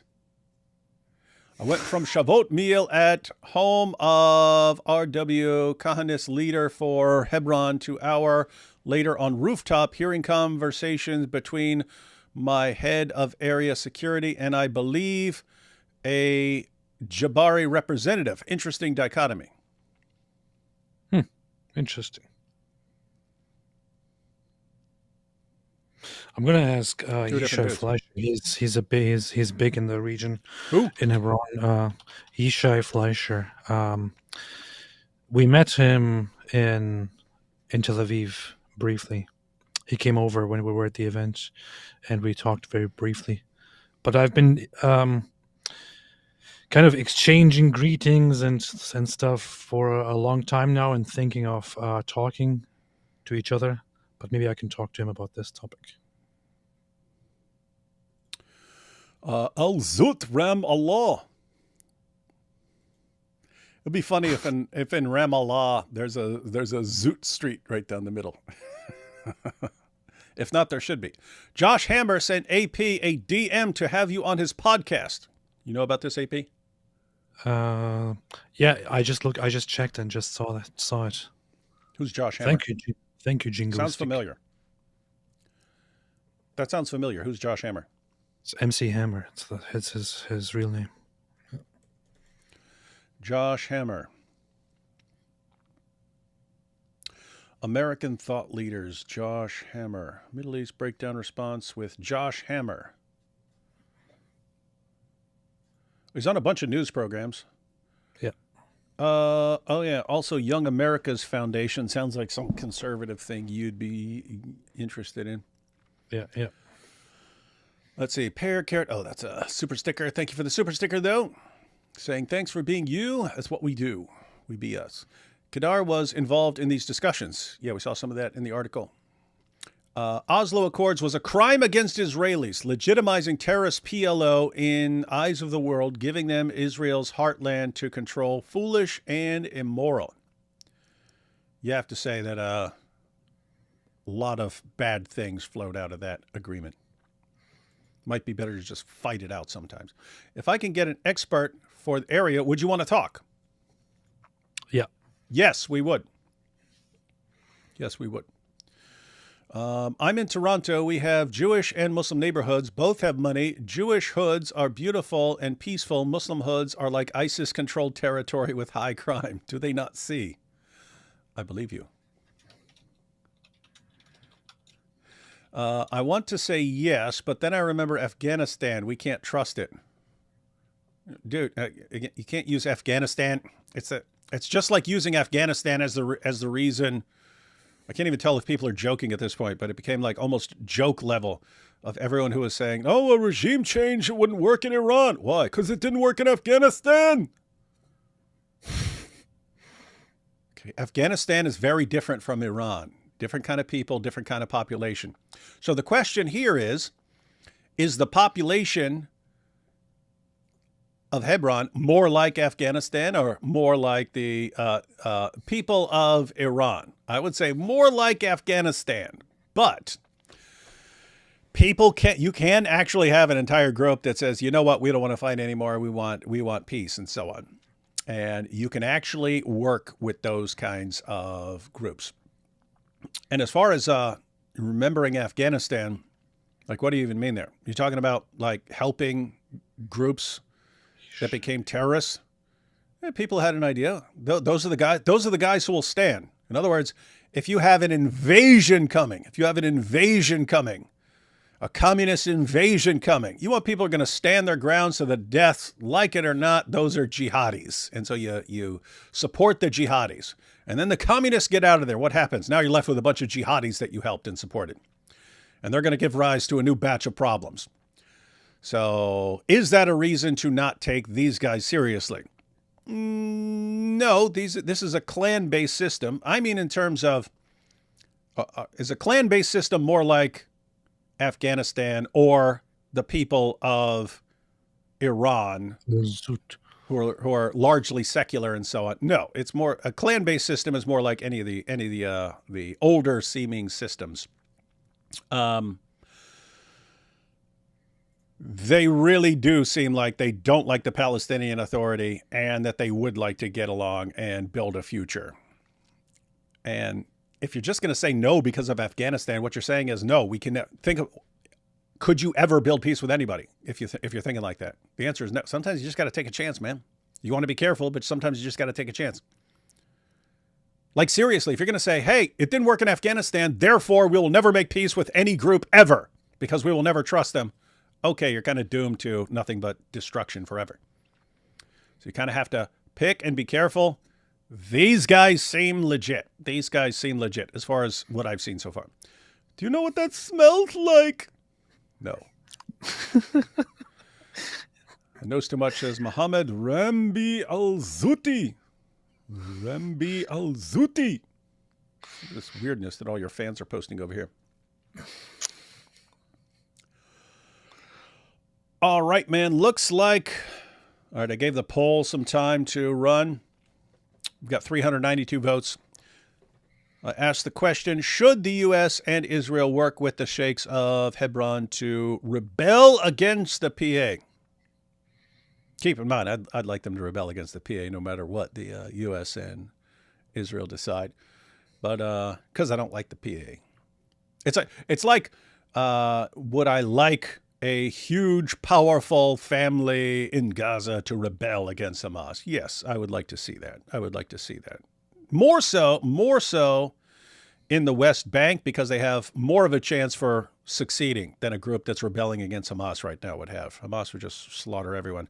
These guys seem strong enough to actually not get crushed quickly by the PA.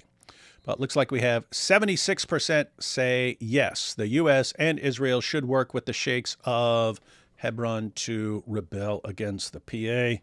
This is going in the documents forever. 415 votes. I'm going to end poll now.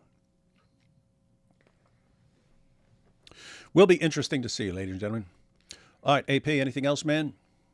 Just wanted to get through that awesome article and make sure everyone's informed. Everyone's informed. So, before we go, let me put these maps back up there in case lots of people came in late. But once again, there's a map of Israel. See that big green chunk of territory there? That territory is currently under the sort of joint control of the Palestinian Authority and Israel there. Let's zoom in here. Right here, you've got the West Bank. Let me get this off here. So you've got the West Bank there. That's all the territory in green there in the middle. You got the big upper section, and then you got the smaller section on the bottom. Notice right there in the middle on the bottom section, you have Hebron, close to Jerusalem. And you have the Sheikhs in that area saying, we do not like the Palestinian Authority. They are outsiders. They are bad. They just use us to take our money. And they're the ones encouraging terrorism. We would rather not have any of that stuff. We can be controlled by our own clans. In fact, we could defeat these guys. But as it looks right now, Israel would probably protect them because of the Oslo Accords and working with them. And so just withdraw your support. They're saying, Israel, just withdraw your support. Agree not to come after us if we go after these guys. And we will take care of the problem for you in our area. In other words, that bottom section, they're saying they could win. They could win that. And I would not object. I would not object. Let's see, last couple super chats. Robo Ronan says, fair point. Yes, it was. Fun fact, Rabin signed Oslo because he was tired of Supreme Court preventing him fighting terror. His famous phrase is, without Bagaz and without Bethlehem. So